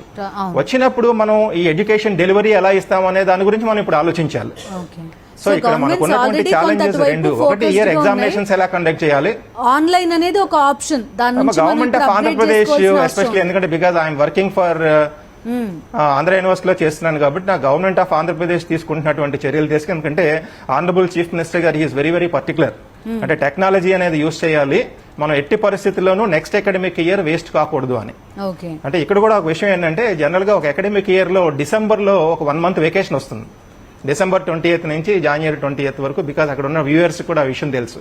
సో మనం ఒక పని ఏం చేయాలంటే నెక్స్ట్ ఇయర్ ఆ వెకేషన్ కాంప్రమైజ్ కావాలా. అలాగే ఫర్ ఎగ్జాంపుల్ ఒక్కసారి మనం రీఓపెన్ చేసిన తర్వాత జూలైలో రీఓపెన్ చేసాం అనుకున్నాం, చేసినప్పుడు జనరల్ గా మనం ఏంటంటే 7 hours per day వర్క్ చేస్తాం. ఇన్స్టెడ్ ఆఫ్ 7 hours ఇప్పుడు 8 hours per day వర్క్ చేయాల్సిన పని ఉంటుంది. సో ఇలాగా మనం కొంత టైంని ఎక్స్పాండ్ చేసుకుంటూ వెకేషన్ కట్ చేసుకుంటూ నెక్స్ట్ ఇయర్ వెకేషన్ సమ్మర్ వెకేషన్లో 1 month మనం కాంప్రమైజ్ అయినట్లయితే ఈ పర్టికులర్ లాస్ ఈ ఇయర్ అయితే మనం ఎంత నెక్స్ట్ ఇయర్ ఏదైతే లాస్ వస్తుంది అనుకుంటున్నా ఆ లాస్ మనం కాంపెన్సేట్ చేసేయచ్చు. ఓకే అండి ప్రసాద్ రెడ్డి గారు. సో బట్ ఒక స్టూడెంట్ కి మాత్రం ఒక వరి ఉంది, ఎస్పెషల్లీ ఇంటర్మీడియట్ స్టూడెంట్స్ మీరు చూసినట్లయితే ఇప్పుడు ఈ ఐఐటి ఎన్ఐటి వీటికి సంబంధించినటువంటి కోచింగ్ తీసుకుంటున్న పిల్లలు మాత్రం చాలా ఆందోళనలో ఉన్నారు. అంటే ఒక రకమైన సిచ్యువేషన్ అంటే 7 to 8 months వాళ్ళు కనీసం ఇంట్లోంచి కూడా బయటికి రాకుండా ఎగ్జామ్స్ ప్రిపేర్ అవుతూ ఉంటారు ఈ జేఈ ఎగ్జామినేషన్కి. వాళ్ళకి వాళ్ళ తల్లిదండ్రులకి ఒక ఆందోళన ఏంటంటే ఆ పరీక్ష మళ్ళీ కండక్ట్ చేస్తారా, ఆ పరీక్షలోనే ర్యాంక్ ఎలా తెచ్చుకోవాలి, అసలు ఈ ఐఐటీలు ఎన్ఐటీలు అడ్మిషన్స్ అవుతాయా, ఈ ఆందోళన ఉంది. కాబట్టి నిజం చెప్పాలంటే అది మెయిన్ ప్రాబ్లం. దాన్ని ఎలాగ మనం అడ్రస్ చేయాలనేది government Entrance exams. Of India definite గా ఆలోచించాలి. అంటే ఎంట్రన్స్ టెస్ట్ పెట్టాలా, సో పెట్టకూడదా? ఎడ్యుకేషనల్ ఇయర్ ఎందుకంటే వరకు ఏ కాలిఫోర్నియాలో ఇప్పుడు ప్రాబ్లం ఎంట్రన్స్ లేదు టెస్ట్ అనేది తీసేశారు. ప్రసాద్ రెడ్డి గారి ఒపీనియన్. ఓవరాల్ గా ఆన్లైన్ నెక్స్ట్ మోడ్ లో అకాడమిక్ కానీ ఇయర్ కి ప్రాబ్లం డెఫినెట్ గా ఉండకపోవచ్చు. వర్కింగ్ అవర్స్ లో కానీ అడ్జస్ట్ చేసుకోవచ్చని ఆయన చెప్తున్నారు. ఓకే, ఇప్పుడు మేడం ఇప్పుడు సార్ చెప్పింది కానీ సార్ చెప్పిన విషయాలన్నీ కానీ, ఉదాహరణకు మీకు ఒక ప్రాక్టికల్ ప్రాబ్లం నేను చెప్తాను. తెలంగాణ ఆంధ్రప్రదేశ్లో కలిసి 1,10,00,000 ఇంటర్మీడియట్ ఆన్సర్ స్క్రిప్ట్స్ వాల్యుయేషన్ కోసం సిద్ధంగా ఉన్నాయి. ఆల్మోస్ట్ 26 స్పాట్ వాల్యుయేషన్ క్యాంప్స్ ఉంది. ఇక్కడ నేను సార్ తోటి విభేదించేటటువంటి అంశం ఏంటంటే, ఈ యొక్క రిలాక్సేషన్స్ ఏవైతే ఇస్తున్నారో ఇవన్నీ కూడా అల్టిమేట్గా హోటల్స్కి, జొమాటోకు ఇట్లా ఇచ్చిన తర్వాత లాస్ట్ రిలాక్సేషను ఎడ్యుకేషన్ ఇన్స్టిట్యూషన్స్కి ఇస్తారు. ఎందుకంటే ఎడ్యుకేషన్ ఇన్స్టిట్యూషన్స్లో ఉండేటటువంటి థిక్ పాపులేషన్, ఇప్పుడు వెంకటరామరెడ్డి గారికి తెలుసు స్పాట్ వాల్యుయేషన్ అంటే ఏంటి. సుమారు 1,500 మంది ప్లస్ అందులో పోనీ అంత ఎడ్యుకేటెడే ఉంటారు అంటే బాయస్ ఉంటారు, వాటర్ బాయస్ ఉంటారు. వాళ్ళతోటి స్పాట్ వాల్యుయేషన్ రేపు 3 లేదా 7 మేక్ అయిపోతుంది. 8 నుంచి మనం స్పాట్ వాల్యుయేషన్ స్టార్ట్ చేద్దామంటే 1,500 మంది దాదాపు ఉదయం నుంచి సాయంత్రం ఒక దగ్గర గుడి వాల్యుయేషన్ ప్రక్రియ కంప్లీట్ చేయడం అనేటటువంటిది అంత సిద్ధమవుతుంది. సరే, ఇక్కడ ఎగ్జామ్స్ కాలేదు, రిజల్ట్ రాలేదు. ఒకటి మీ వే అవుట్ ఏంటి? మీరు ఏం సజెస్ట్ చేస్తారు? దానికి ఆల్టర్నేటివ్స్ వర్కౌట్ చేస్తున్నారు, చేయడం కాదు.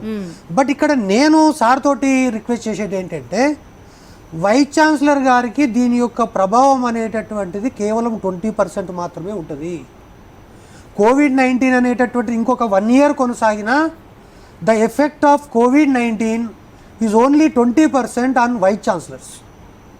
కానీ ఈ హాస్ టు ఫేస్ 100% కోవిడ్-19 ఎఫెక్ట్. ఫర్ ఎగ్జాంపుల్ ఇప్పుడు సార్ చెప్పినటువంటి దేశాలు ఏవైతే ఉన్నాయో అక్కడ కూడా ఎల్కేజీ నుంచి 5th వరకు ఎవడు కూడా ₹1,00,00,000 ఇస్తామన్నా పిల్లవాడిని స్కూల్కు పంపరు. That is number 1. Number 2, 2 Telugu రాష్ట్రాలు కలిపి దాదాపు 1,90,00,000 మంది విద్యార్థులు ఉన్నా దాంట్లో ఫస్ట్ నుంచి 10th వరకు చదివేటటువంటి విద్యార్థులే దాదాపు 1,20,00,000 మంది ఉన్నారు. సో హయ్యర్ ఎడ్యుకేషన్లో ఉన్నటువంటి, ఫర్ ఎగ్జాంపుల్ ఇప్పుడు నేను నా యొక్క ఇంటర్మీడియట్ గురించి చెప్తున్నాను. 88 సార్, 88 ఒక సెక్షన్. మనము టైంను బట్టి 88 ఇచ్చాము. ఇప్పుడు కొన్ని కాలేజీల గురించి మనం మాట్లాడాలనుకుంటే నారాయణ చైతన్య కాలేజీలో వెంకటరామరెడ్డి గారికి చాలా బాగా తెలుసు. నారాయణ కాలేజీలు, చైతన్య కాలేజీలు ఎట్లా ఉంటాయి అనేది ఒక అపార్ట్మెంట్ తీసుకోవడం, కింద సెల్లార్లో 2 sections డివైడ్ చేసి వాడు 24 hours ఆ పిల్లవాడు అందులోనే ఉంటాడు. 24 hours ఏ సెక్షను, బి సెక్షను. వాడు పడుకోవడానికి మాత్రమే పైన రూమ్ అలాట్ చేసి ఉంటుంది తప్ప ఇంకెక్కడ ఛాన్స్ లేదు. గేట్ దాటి బయటికి పోవడానికి కూడా అవకాశం లేదు. How can you run that colleges అండి? నేనేమంటున్నా అంటే ఇటువంటి పరిస్థితుల్లో రిస్క్ తీసుకోవడానికి ఎవరు పేరెంట్స్ సిద్ధంగా. బట్ వన్ థింగ్ ఏంటంటే, ఎడ్యుకేషన్ సిస్టంలో చిన్న చిన్న విషయాలకండి వెంకటరామరెడ్డి గారికి తెలుసు. అనేక విషయాలకి for example so many reasons వచ్చినాయి. తెలంగాణ మూమెంట్ అప్పుడు, ఏది 77 కానీ, జయాంధ్ర మూమెంట్ అప్పుడు కానీ, లేకపోతే మొన్నటికి మొన్న ఈ యొక్క రిజర్వేషన్స్ మూమెంట్ సంబంధించింది కానీ. I have started my MA economics in the month of October 1st నా అకాడమిక్ ఇయర్. ఈవెన్ JNTUలో కూడా అకాడమిక్ ఇయర్ అనేది లేట్ అయ్యి వేరియస్ రీజన్స్ తోటి చేయడం జరిగింది. కానీ నేను ఏమంటున్నానంటే, ఈరోజు ఖచ్చితంగా రేపు కొన్ని మార్పులకు ఈ యొక్క చర్చ ఉపయోగపడాలి. ట్రెడిషనల్గా గత సంవత్సరం జరిగినట్టుగా విద్యా వ్యవస్థ అంత ఆన్లైన్ జరుగుతుందంటే అంత ఆన్లైన్ జరిగేటటువంటిది ఉంటే ఈరోజు పిల్లలు అమెరికాకు పోయేటటువంటి అవకాశం. కానీ అల్టిమేట్గా నేను చెప్పబోయేది ఏంటంటే, ఫస్ట్ కేజీ నుంచి 5th వరకు చదివేటటువంటి విద్యార్థులపైన తీవ్ర ప్రభావం ఉంటుంది. దాంట్లో కూడా ప్రైవేట్లో చదివే వాళ్ళకంటే అంగన్వాడీల్లో చదివే వాళ్ళకి కానీ, లేకపోతే గవర్నమెంట్ స్కూల్లో చదివే వాళ్ళకి కానీ, గవర్నమెంట్ హాస్టల్స్లో ఉండేటటువంటి వాళ్ళకు చాలా ఎక్కువ ప్రమాదం ఉంటుంది. అదేవిధంగా ఇంటర్మీడియట్ ఆ పై స్థాయిలో ఉండేటటువంటి వాళ్ళలో రెసిడెన్షియల్ స్కూల్లో చదివేటటువంటి వాళ్ళకి ఎక్కువ ప్రమాదం ఉంటుంది. అదేవిధంగా డిగ్రీ ఆ పైనటువంటి ఉన్నటువంటి విద్యార్థులకు ఈ యొక్క ప్రమాదం చాలా తక్కువ ఉంటుంది. అదేవిధంగా యూనివర్సిటీస్ లోపల ఈవెన్ హాస్టల్స్ ఇవన్నీ కూడా ఉన్నాయి. కానీ అల్టిమేట్గా రేపు జరిగేటటువంటి నష్టం వీళ్ళందరికంటే ఎవరికంటే, ఫారిన్ పోయేటటువంటి స్టూడెంట్స్ ఎవరైతే ఉన్నారో ప్రతి సంవత్సరము ఫారిన్ ఎడ్యుకేషన్కి ఇండియా నుంచి అమెరికా కావచ్చు, ఆస్ట్రేలియా కావచ్చు, యుఎస్ కావచ్చు, ఇంకా ఈ వివిధ రాష్ట్రాలకు పోయేటటువంటి విద్యార్థులు ఎవరైతే ఉన్నారో వాళ్ళకి సంబంధించినంత వరకు పెద్ద సమస్య ఉండే అవకాశం ఉంటుంది. అదేవిధంగా ఐఐటీలు కానీ ఎన్ఐటీలు కానీ మీరు చూసినారు, మొన్ననే ఈ కాశ్మీర్లో జరిగినటువంటి ఇన్సిడెంట్ తోటి మొత్తం క్లోజ్ డౌన్ చేసి పిల్లలంతా రావాల్సిన పరిస్థితి వచ్చింది. సో కాబట్టి ఈ యొక్క పిల్లలు మీరు ఒకవేళ ఈవెన్ ఐఐటి కాన్పూర్ తీసుకుంటే ఆల్ కంట్రీ స్టూడెంట్స్ ఉంటారు అక్కడ. కాబట్టి ఈ కంట్రీ స్టూడెంట్స్లో పలానా స్టేట్లో ఎక్కువ ఉందట, పలానా స్టేట్లో ఎక్కువ ఉందట, ఇది ఓన్లీ దీంతో ఆగిపోలేదు, సోషల్ స్టిగ్మా ఉంది. ఈరోజు అరటి పండ్లు కొనాలంటే కూడా చూసుకుంటున్నారు, మీరు చూస్తున్నారు. మీరన్న ఇంపాక్ట్ అసలు ఎవరు కాదని.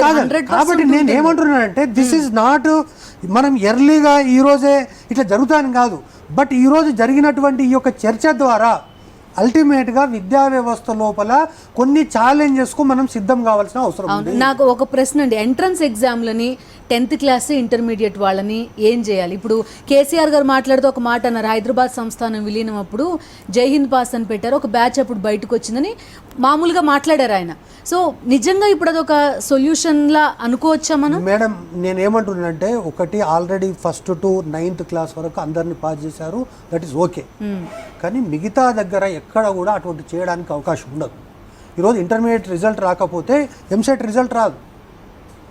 దయారత్నం కమిటీ రిపోర్టు ప్రకారం 25% ఆఫ్ వెయిటేజ్ ఖచ్చితంగా ఇంటర్మీడియట్ మార్కులకు ఉంది అక్కడ. సో కాబట్టి తర్వాత ఈరోజు ఐఐటి అనేటటువంటిది it is an international challenge. అంటే అంతర్జాతీయ స్థాయి విద్యార్థులను పరిశీలించడం అంటే మనం తీసుకోవడానికి. ఇప్పుడు ప్రసాద్ రెడ్డి గారు ఒక పాయింట్ మెన్షన్ చేశారు, కాలిఫోర్నియా వర్సిటీ గురించి మాట్లాడుతూ వేరే నార్మ్స్ చూసుకుంటున్నారు ఎంట్రన్స్ టెస్ట్ కి బదులుని. మరి ఇప్పుడు మనకు కూడా అటువంటి ఒకటి అవసరమే కదండి. నేనేమంటున్నా అంటే అమెరికాలో ఏదైనా చేయాలనుకుంటే చేయొచ్చు, కానీ ఇండియాలో అనేటటువంటిది ఫర్ ఎగ్జాంపుల్ ఐఐటీలో సో మెనీ రిఫార్మ్స్ వచ్చినాయి. ఐఐటీలో ప్రారంభంలో ఏమన్నారు, టాప్ 20% అన్నారు. తర్వాత టాప్ 20% తర్వాత 40% ఖచ్చితంగా ఎన్ఐటీలో 40%, ఐఐటి మెయిన్స్లో 40% ఇంటర్మీడియట్ వెయిటేజ్ ఉండాలన్నారు.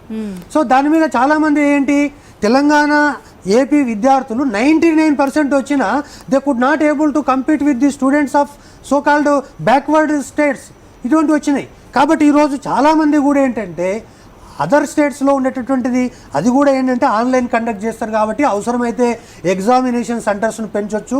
ఉదాహరణకు మన దేశంలో ఉండేటటువంటి అన్ని జిల్లా కేంద్రాల్లో ఒక్కొక్క సెంటర్ పెట్టి కూడా ఎగ్జామ్ కండక్ట్ చేయాలి.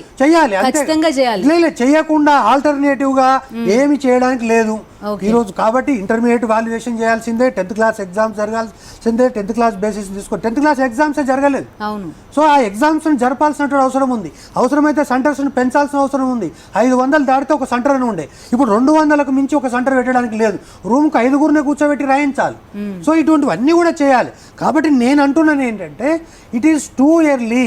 రేపు రాబోయేటటువంటి రోజుల్లో ఈ యొక్క కోవిడ్-19కి సంబంధించి ప్రపంచవ్యాప్తంగా ఒక మెడిసిన్ కానీ లేకపోతే ఇంకొక దీనికి సంబంధించి వ్యాక్సిన్ కానీ ఇది ఒకటి ఏంటంటే ఇంకొక అల్టిమేట్గా ఈరోజు నేను వీసీ గారికి చెప్పేటటువంటి విషయం ఏంటంటే COVID-19 may be dangerous, may not be dangerous, but the fear of కోవిడ్-19 is more than COVID-19. 100%. Amarnath గారు మీరే ఉంటారు. ఇప్పుడు entrance exams and 10th intermediate exams, 10th అయితే 2 పరీక్షలు జరిగి ఆగిపోయాయి, ఇంటర్మీడియట్ వాల్యుయేషన్కి ఉన్నాయి, ఏం చేయొచ్చు?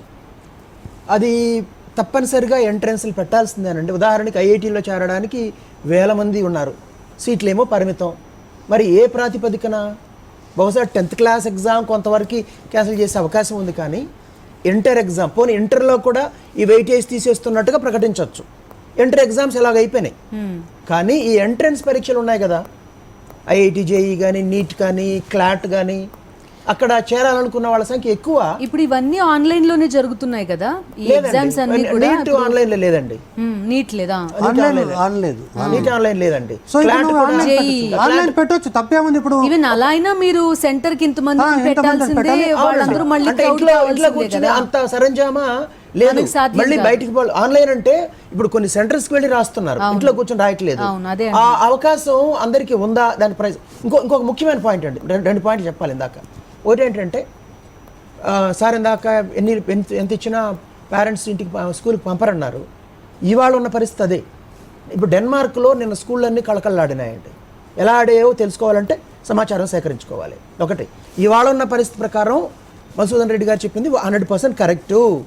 నా అంచనా, ఇదేదో నేను ఆశాభావంగా చెప్పడం లేదు, దీనిపైన నిశ్చితంగా పరిశీలించిన వ్యక్తిగా మరో 40 రోజులకి సీన్ మొత్తం మారుతుంది. అంటే వ్యాక్సిన్ రాదండి, కానీ హెర్డ్ ఇమ్యూనిటీ ఇక్కడ మన చర్చలోకి రాదు కాబట్టి నేను చెప్పట్లేదు. హెర్డ్ ఇమ్యూనిటీ అనే కాన్సెప్ట్ పాపులరైజ్ అవుతుంది. ఈ మిగతా ఒక యూరో అమెరికన్ సెంట్రిక్ కోణం పోయి మొత్తం ప్రపంచ కోణం వస్తుంటున్నారు. ఇంకొక ముఖ్యమైన విషయం చెప్పాలండి, ఇప్పుడు ఎడ్యుకేషన్ అంటే ఏంటండి? పుస్తకాల్లో ఉన్నదాన్ని బాగా బజ్జీ చేసి బుర్రలో పోయడమేనా నాలెడ్జ్? మనకు అదే కదండి. కాదు. ఇప్పుడు మీరు ఊహించుకోండి, ఇప్పుడే ఇంట్లో కూర్చునే పిల్లలు అసలు వాళ్ళ శరీరం పైన వాళ్ళ మానసికంగా ఏ స్థాయిలో ప్రభావం ఉందో చూసుకోండి. ప్రీ ప్రైమరీ పిల్లలకి ఆన్లైన్ ఎడ్యుకేషన్ ఎంత ఎఫెక్టివ్ అండి? నా ఉద్దేశంలో ఎక్కువ అంటే 15%, 15%. ప్రైమరీ క్లాస్ 1, 2, 3, 4, 5కి ఎక్కువ అంటే 25%. హైయర్ ఎడ్యుకేషన్ పైకి వెళ్ళే కొద్దీ ఎఫెక్టివ్గా ఉంటుంది. హైయర్ ఎడ్యుకేషన్ కూడా ఎంఎస్సి, ఎంఏ లాంటి, ఎంటెక్ లాంటి, బీటెక్ లాంటి కోర్సులు కూడా మీరు ఊహించుకోండి, 6 నెలల పాటు ఇంట్లో కూర్చునే వాళ్ళు ఆన్లైన్ కోర్సులే చేస్తుంటే అక్కడ బీటెక్, ఆ డిగ్రీలు, ఆ నాలెడ్జ్ వదిలేసేయండి. What will be it's impact on their physiology and psychology? లేదు, ఒక్క సెకండ్ నేను అంటే ఒక్క సెకండ్ ఇంటర్వ్యూ చేస్తాను. నేను ఏమంటున్నానంటే మీరు చెప్తున్న అన్నీ కరెక్టే. ఈరోజు దేశ రాష్ట్రపతి 2 సార్లు కోవిడ్ పరీక్షలకు పోవాల్సి వచ్చింది. ఈరోజు మార్నింగే అందులో పనిచేసేటటువంటి ఒక ఎంప్లాయీకి కోవిడ్ వచ్చిందని చెప్పి ఎంప్లాయీస్ అందరిని ఇంటికి పంపించేశారు. రాష్ట్రపతి భవన్లో ఏ ఎంప్లాయీస్ లేడు ఇప్పుడు. సో అటువంటి ఒక భయానకమైనటువంటి కాబట్టి నేను కాదంటలేను, కానీ ఇట్ విల్ టేక్. నేనేమంటున్నా అంటే ఇప్పుడు ఉన్నటువంటి పరిస్థితుల్లో విద్యా విధానంలో రాబోయేటటువంటి రోజుల్లో మార్పులకు సిద్ధం కావాలి. కానీ ఈ రోజుకి మాకు మేకు జూన్కి ఒక 15 రోజుల్లో దీనికి ఏదైనా సొల్యూషన్ వస్తే వీఆర్ వెల్ అండ్ గుడ్. మనం అందరం కూడా ఎడ్యుకేషన్ కావాలని కోరుకుంటున్నాం. కానీ మీరు అనుకున్నట్టుగా పరిస్థితి మారదు. The fear complex about the students, విద్యార్థులకు సంబంధించి ఇప్పుడు మీరు ఇక్కడ కూర్చొని ఉన్నా మీ పిల్లలు బహుశా లాక్ చేసి వచ్చి ఉంటారో, లేకుంటే ఎవరి సంరక్షణలో పెట్టి వచ్చి ఉంటారో, పొరపాటును బయటకు వచ్చిందా అనేటటువంటి ఒక ఆందోళన ఉంది మనకు. ఖచ్చితంగా అందరికీ ఉంది అది. కాబట్టి నేను ఈ రోజు ఉన్నటువంటి పరిస్థితుల్లో ఇంటర్మీడియట్ ఎట్లా వాల్యూ చేయాలని చెప్పేసి ఆల్మోస్ట్ డైలీ వీఆర్ డిస్కసింగ్. దాదాపు 10 మందితో నేను చెప్పనండి. ఇంటర్మీడియట్ ఎలక్షన్ ఇప్పుడు ఇప్పటిదాకా X నెంబర్ ఆఫ్ సెంటర్స్ అండి. అవును, రేపు 3 రెట్లు 4 రెట్లు పెంచితే కాస్త దూరంగా కూర్చొని కరెక్షన్ చేయొచ్చండి. లేదు, చేస్తున్నాం. అదే చేయాలి అది చేయాలి. కానీ ట్రాన్స్పోర్ట్ లేదండి. పబ్లిక్ ట్రాన్స్పోర్ట్ లేని వాల్యుయేషన్ చేయగలుగుతామా? పబ్లిక్ ట్రాన్స్పోర్ట్ లేని చేయలేము. ఫర్ ఎగ్జాంపుల్ మీరు అనుకున్నంత సులభంగా ఉండదు. ఫర్ ఎగ్జాంపుల్ ఏదైనా ఒక సెటప్ తీసుకున్నప్పుడు ఏదో ఒక 2 లెక్చరర్లకు వచ్చింది అనుకోండి, నాలాంటి వాడిని ఏమంటారు? మీరు లెక్చరర్ అసోసియేషన్ ప్రెసిడెంట్గా ఉండి ప్రభుత్వాన్ని తప్పుదోర పట్టించి ఈ విధంగా స్పాట్ వాల్యుయేషన్ స్టార్ట్ 2 చనిపోవడానికి కారణం ఏంటంటే ఇప్పుడున్న పరిస్థితుల్లో మీరు చెప్పింది 100% కరెక్ట్. అది ఇంకోటి ఇందాక ఇంకొక పార్టిసిపెంట్ చెప్తూ భారతదేశం లేటుగా అన్నారండి. ఇది కరెక్ట్ కాదు. It's not a scientific approach. యాక్చువల్గా ఇందాక నేను చెప్పాను, Thailand, Indonesia were the beginners. December నుంచి వెళ్తున్నారు అక్కడికి. మరి అమెరికాలో ఎందుకు ముందు ఇటలీలో తర్వాత స్పెయిన్ ఎందుకు వచ్చింది? నేను ఒక విషయం నాకు అనిపించింది ఏంటంటే చాలా థియరీస్ ఉన్నాయండి. ఇప్పుడు మీరు మలేరియన్ కంట్రీస్ BCG వ్యాక్సిన్, లేకపోతే ఈ వైరస్కి చాలా స్ట్రింగ్స్ ఉన్నాయి, హెర్డ్ ఇమ్యూనిటీ, ఒక 100 థియరీలు COVID-19 వైరస్ వచ్చిన దగ్గర నుంచి ఖచ్చితంగా వచ్చాయి. వాటిలో ఎన్ని సైంటిఫిక్గా ప్రూవ్ అయ్యాయి అనేది ఎవరికి తెలియదు. మీరు నేను క్యూరియాసిటీ కొద్దీ రకరకాల రీసెర్చ్లు చేస్తున్నాం, చదువుతున్నాం. అదే నేను అనేది, అదే 100% ఏది ప్రూవ్ చేయలేదు. 100% ఫాల్స్ అనుకుందామండి. ఫాల్స్ అని కూడా అనుకుందాం ఒక నిమిషం పాటు. కోవిడ్ బారిన పడిన ఇటలీ, స్పెయిన్, జర్మనీ, ఫ్రాన్సు, రేపొద్దున అమెరికా వాళ్ళు ముందుకెళ్తున్నారుగా. మరి ఆ అనుభవాన్ని మనం తీసుకోవాలి కదా.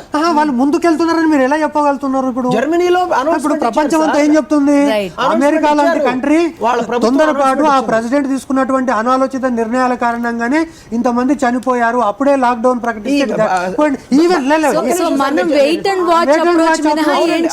నేను చెప్పేది ఏంటంటే కోవిడ్ కి సంబంధించి భయానకమైన వార్తలు ప్రచారం అవుతున్న ఫాస్ట్గా అందులోని ఆశాజనక వార్తలు ప్రచారం కావట్లేదు.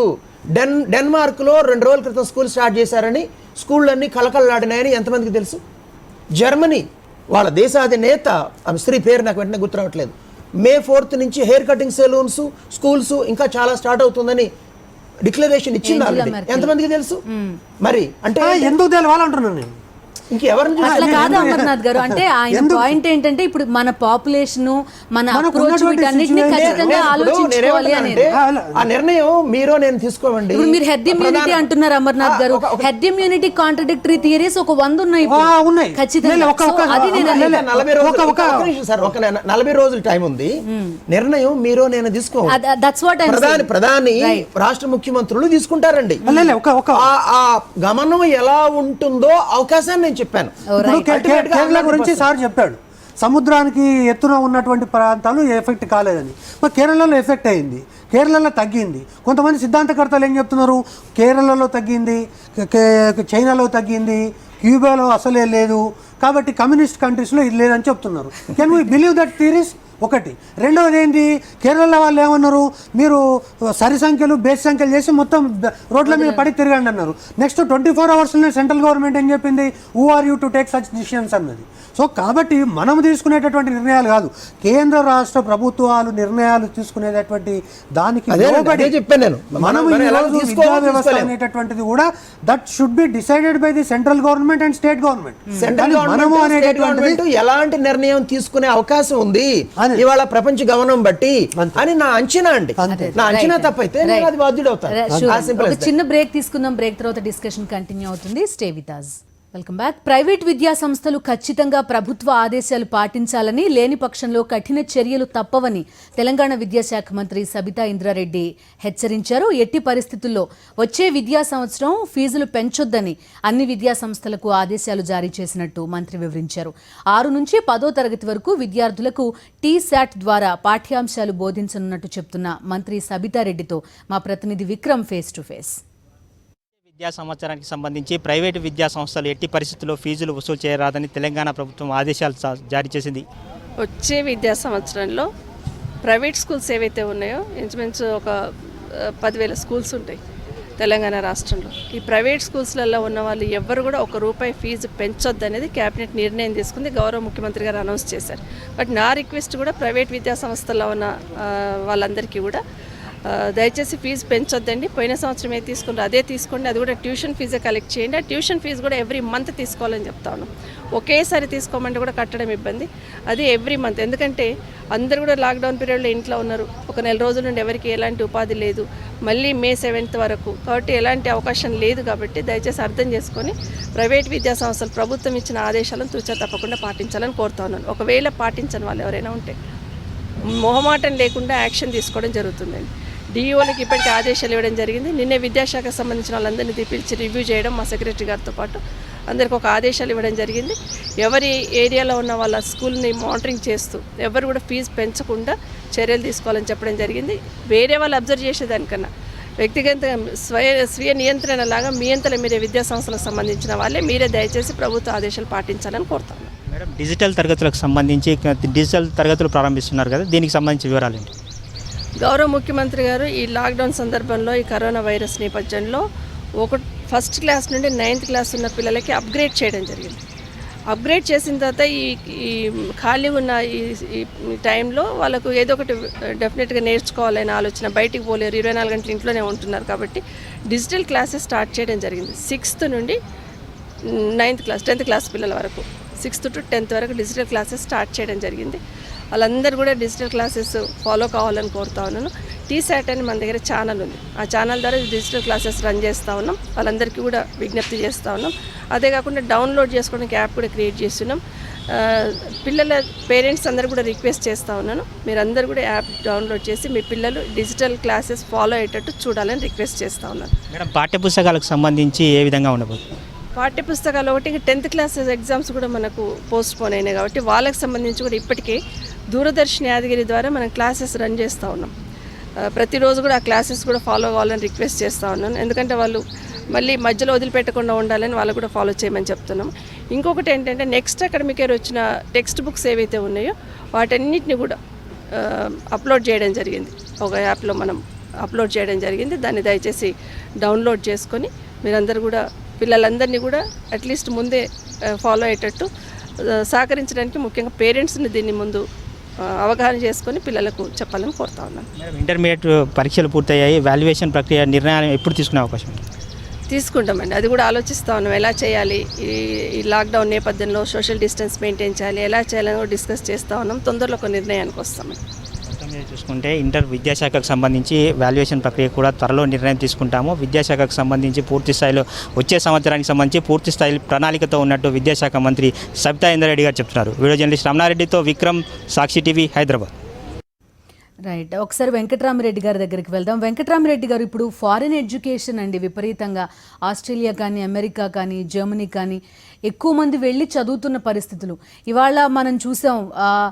వేరే అన్నీ ఆగిపోయాయి. ఐఐటి తర్వాత అక్కడికి వెళ్ళే వాళ్ళందరూ కూడా ఇప్పుడు స్ట్రక్ అయిపోయారు. ఎలాంటి సజెషన్స్ ఇస్తారండి? మనం ఫర్దర్గా ఈ ఏడాది పర్టిక్యులర్గా ఈ ఫారిన్ ఎడ్యుకేషన్ అనేది ఎలా ఉండే అవకాశం ఉంది? ఈ ఫారిన్ ఎడ్యుకేషన్ ఈసారి అంత ఎంకరేజింగ్గా ఉండదండి. ఎందుకంటే ఈవెన్ ఫారిన్ కంట్రీస్లో కూడా conditions are very bad. So కాబట్టి మీకు అంత ఈజీగా స్టూడెంట్స్ వెళ్తారని నేను అనుకోవటం లేదు. It's not already there is a declining trend among the students to go abroad. ఇప్పుడు this is an additional burden for them. I don't think మీరు ఇప్పుడు చూస్తున్నారు కదా, ఎంతోమంది తెలుగు స్టూడెంట్స్ చాలా కంట్రీస్లో హెల్డప్ అయినారు. వాళ్ళు ever unable to come back to India. ఈ ఫిలిప్పైన్స్ ఇక్కడంతా జరిగింది కదండి. ఈ పరిస్థితుల్లో do you still expect that students will go abroad for higher education? It is just impossible అండి. కాదు వెంకటరామరెడ్డి గారు, ఇప్పుడు ఐఐటి నుంచి ఫర్దర్ ఎడ్యుకేషన్ కోసం ఫారిన్ కంట్రీస్, ఇప్పుడు అమెరికన్ యూనివర్సిటీస్కి ఎక్కువ మంది వెళ్తారు. వాళ్ళ పరిస్థితి ఎంత దారుణంగా ఉందంటే ఇక్కడ జాబ్ ఆఫర్స్ని చాలా మంది వదిలేసుకున్నారు. అక్కడ అడ్మిషన్ లేదు, మధ్యలో ఉండిపోయారు వాళ్ళు. అవును, ఇప్పటికే ఎన్రోల్ చేసుకున్నారు. ఇప్పుడు మరి ఒకటండి, ఐఐటి గ్రాడ్యుయేట్స్కి ఎప్పుడూ ప్రాబ్లం ఉండదు. మీకు నాకు తెలిసినంత వరకు ఎప్పుడూ ప్రాబ్లం ఉండదు. అబ్రాడ్ పోకపోయినా ఇక్కడ ఏదో ఒక జాబ్ డెఫినెట్గా వాళ్ళకైతే వస్తుందండి. ఐఐటి గ్రాడ్యుయేట్స్కి వస్తుంది. వాళ్ళు ఏదో అబ్రాడ్ పోనంత మాత్రాన మాకు వీ లాస్ట్ ఎవ్రీథింగ్ అని ఫీల్ అవ్వాల్సిన అవసరం లేదు. తప్పకుండా వాళ్ళకి ఇక్కడైనా మంచి జాబే వస్తుంది. బట్ డెఫినెట్గా ట్రెండ్ అయితే తగ్గిపోతుందండి. మీరు ఊహించినంత ఇదిగా అయితే ఉండకపోవచ్చు. ఇప్పుడు అందరూ చాలామంది చూశారు కదండి, how many students have suffered for having gone to other countries. So డెఫినెట్గా తగ్గుతుందండి, నెంబర్ 1. నెంబర్ 2, రిగార్డింగ్ ఎడ్యుకేషన్ కూడా అమర్నాథ్ గారు చెప్పినట్లు 40 డేస్లో డెఫినెట్గా ట్రెండ్ తగ్గుతుందండి. ఎందుకు తగ్గుతుందంటారా? నేను ఇప్పుడు రోజు ఫాలో అవుతున్నాను. మా అనంతపూర్ డిస్ట్రిక్టే చూసుకోండి, డైలీ 30, 30, 40కి మధ్యలోనే ఉంటున్నారు కోవిడ్ కేసెస్. నాట్ మోర్, అంటే ఇంక్రీజ్ ఈజ్ నాట్ ఒక లెవెల్ దగ్గర స్టెబిలైజ్ అయిపోయింది. మీకు రోజుకి ఇన్నే కేసులు వస్తున్నాయన్నప్పుడు సో న్యాచురల్గా ఇప్పటి నుంచి ఇంకా ఒకసారి నార్మల్గా ఎట్లా ఉంటుందంటే అండి, పీక్ రైజ్ టైం ఉంటుంది, తర్వాత స్టెబిలైజ్ అవుతుంది. స్టెబిలైజ్ అయినాక it's only fall time. That's what engineering says. So now ఇప్పుడు ఇండియా ఫ్లాట్ రేంజ్లో ఉంది మీకు. సో ఇట్స్ కోసం ఫ్యూ మోర్ డేస్ వెయిట్ చేస్తే తప్పకుండా as an engineering professor I expect that there is going to be a fall time. That is number 1. And so waiting probably Julyలో start చేయటం maybe one option. కానీ there are future పాస్ట్లో కూడా కొన్ని examples ఉన్నాయండి. Academic year October, నవంబర్లో start చేసిన రోజులు కూడా ఉన్నాయి. నేను జేఎన్టీయూ వైస్ ఛాన్సలర్గా ఉన్నప్పుడు ఎంసెట్ బాగా లేట్ అయ్యి అక్టోబర్లో అకాడమిక్ ఇయర్ స్టార్ట్ చేసిన రోజులు కూడా ఉన్నాయండి. But still we have completed the degree in 4 years. So కాబట్టి జూన్లోనే స్టార్ట్ కావాలి, జూలైలోనే స్టార్ట్ కావాలి అనే నిబంధన అంత విజిట్గా ఉండాల్సిన అవసరం లేదు, నెంబర్ 1. నెంబర్ 2, యూనివర్సిటీస్ కొద్దిగా అర్లీ స్టార్ట్ చేయొచ్చండి. ఎందుకంటే అక్కడికి వచ్చే స్టూడెంట్స్ కొద్దిగా మెచ్యూర్డ్ ఉంటారు కాబట్టి వాళ్ళకి కొన్ని ప్రికాషన్స్ చెప్తే డెఫినెట్గా వాళ్ళు ఫాలో అవుతారని అనుకుంటానండి. సో ముందు యూనివర్సిటీ స్టార్ట్ చేసి స్కూల్ ఎడ్యుకేషన్ తర్వాత ఆలోచించవచ్చండి. That is number 3. తర్వాత ఆన్లైన్ ఎడ్యుకేషన్. మా Prasad Reddy is a computer science professor. He is the right man to say something about this. ఎందుకంటే నేను ఆల్మోస్ట్ టీచింగ్ వదిలిపెట్టి ఇప్పటికి ఆల్మోస్ట్ 18-20 years అయిందండి. అడ్మినిస్ట్రేషన్లో పడిపోయాను. But Prasad is still active. So what Prasad says is looks to be more reasonable. But మా ఎక్స్పర్ట్స్తో కొద్దిగా మాట్లాడి online education చేయగలిగితే బెటర్ ఏమో అనుకుంటానండి. వెంకటరామరెడ్డి గారు, ఈ ఎంట్రన్స్ ఎగ్జామ్స్ గురించి మీ ఒపీనియన్ ఏంటండి? ఎలా కండక్ట్ చేస్తే బాగుంటుంది ఇప్పుడున్న సిచ్యువేషన్స్ లో? అండ్ 10th క్లాస్ వాళ్ళని, ఇంటర్మీడియట్ వాళ్ళ గురించి కూడా. 10th క్లాస్ ఇంటర్మీడియట్ గురించి నాకు పెద్ద ఐడియా లేదండి. బట్ ఆల్రెడీ ఎంసెట్, ఈసెట్ ఇవన్నీ ఆన్లైన్ చేసేసారు కదా, మీకు ప్రాబ్లం ఏం లేదు అది మీకు, దట్స్ నాట్ ఏ ప్రాబ్లం. మరి ఇంటర్మీడియట్ 10th క్లాస్ కూడా I don't know, maybe Madhusudan Reddy is the right man to advise అని అనుకుంటున్నా. ఎందుకంటే ఈజ్ ఇన్ దట్ రేంజ్ కాబట్టి how best they can do it అనేది it's their choice. But as far as the EAMCET, ECET ఇవన్నీ already they are online. So it's not a problem at all మీకు. So కాబట్టి దాని గురించి పెద్ద ఆలోచించాల్సిన అవసరం అయితే లేదండి. They will conduct any time. Already May వరకు ఏదో ఇచ్చారు. If things are still bad, they may go to June also, but they will conduct. Conducting the entrance examinations is not a problem. Conducting the classes is a problem. Meeku. So once the situation is under control, then they can think of conducting the classes. Preferably they can start with universities, not with schools. Schools లో అంతా చిన్న పిల్లలండి. చిన్న పిల్లలకి ఏమన్నా అవుతే it becomes a big issue. మామూలు అదే కాలేజ్ పిల్లలకి ఇప్పుడు మీరు చూడండి, చాలామంది డెత్స్ కూడా చూడండి. Most of the people are only aged people.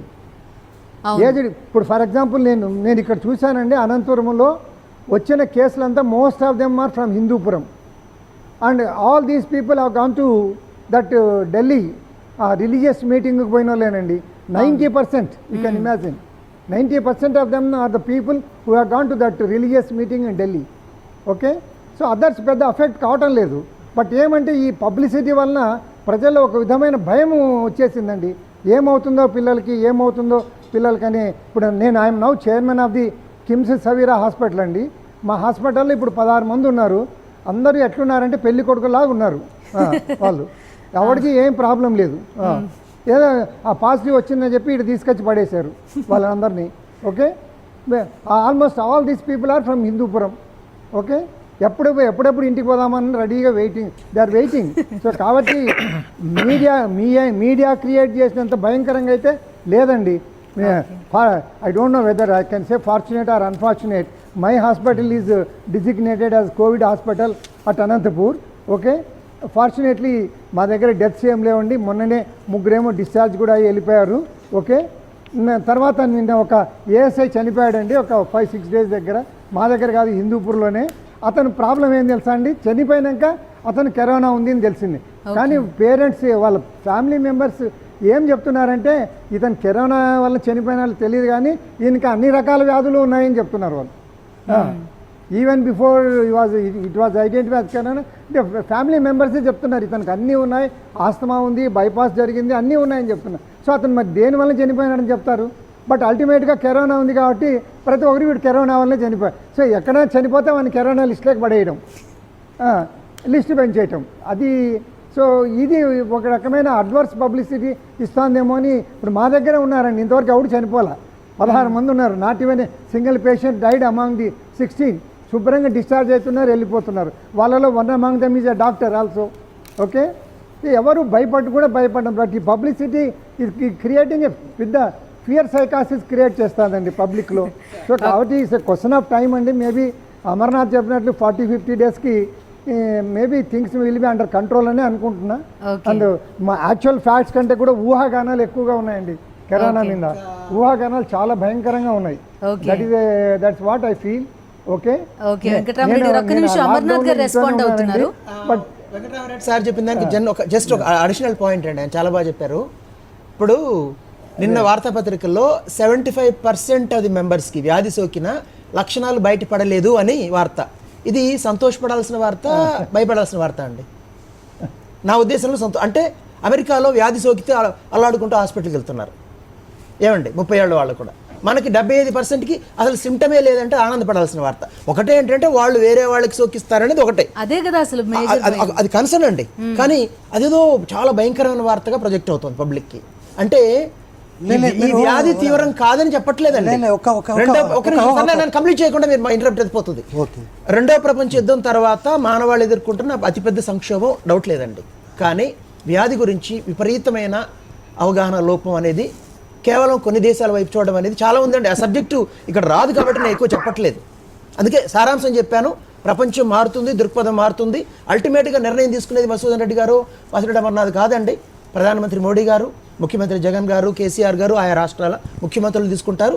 దాని ప్రకారం జూనియర్ కాలేజ్ స్టార్ట్ చేయాలా, స్కూల్ స్టార్ట్ చేయాలా అనేది మనం ఫాలో కావాలి. ఎలా జరుగుతుందో అంచనా చెప్పానండి నేను, అది పాయింట్. ఓకే, రైట్ అండి. ఒక కాలర్ మాట్లాడుతున్నారు, సతీష్ గారు ఉన్నారు. సతీష్ గారు, రైట్ అండి.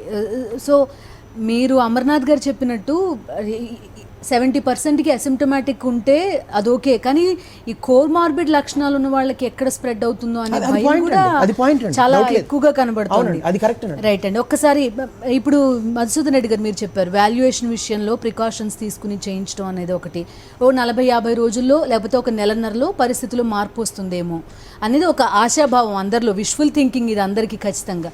మీరు ఈ ఎంట్రన్స్లు నిర్వహించడంలో కానీ వాల్యుయేషన్లలో కానీ ఎలాంటి సజెషన్స్ ఇస్తారు? అంటే ముఖ్యంగా ఏంటంటే ఈ వాల్యుయేషన్ కేంద్రాలను డిసెంట్రలైజ్ చేయాలని చెప్పాం.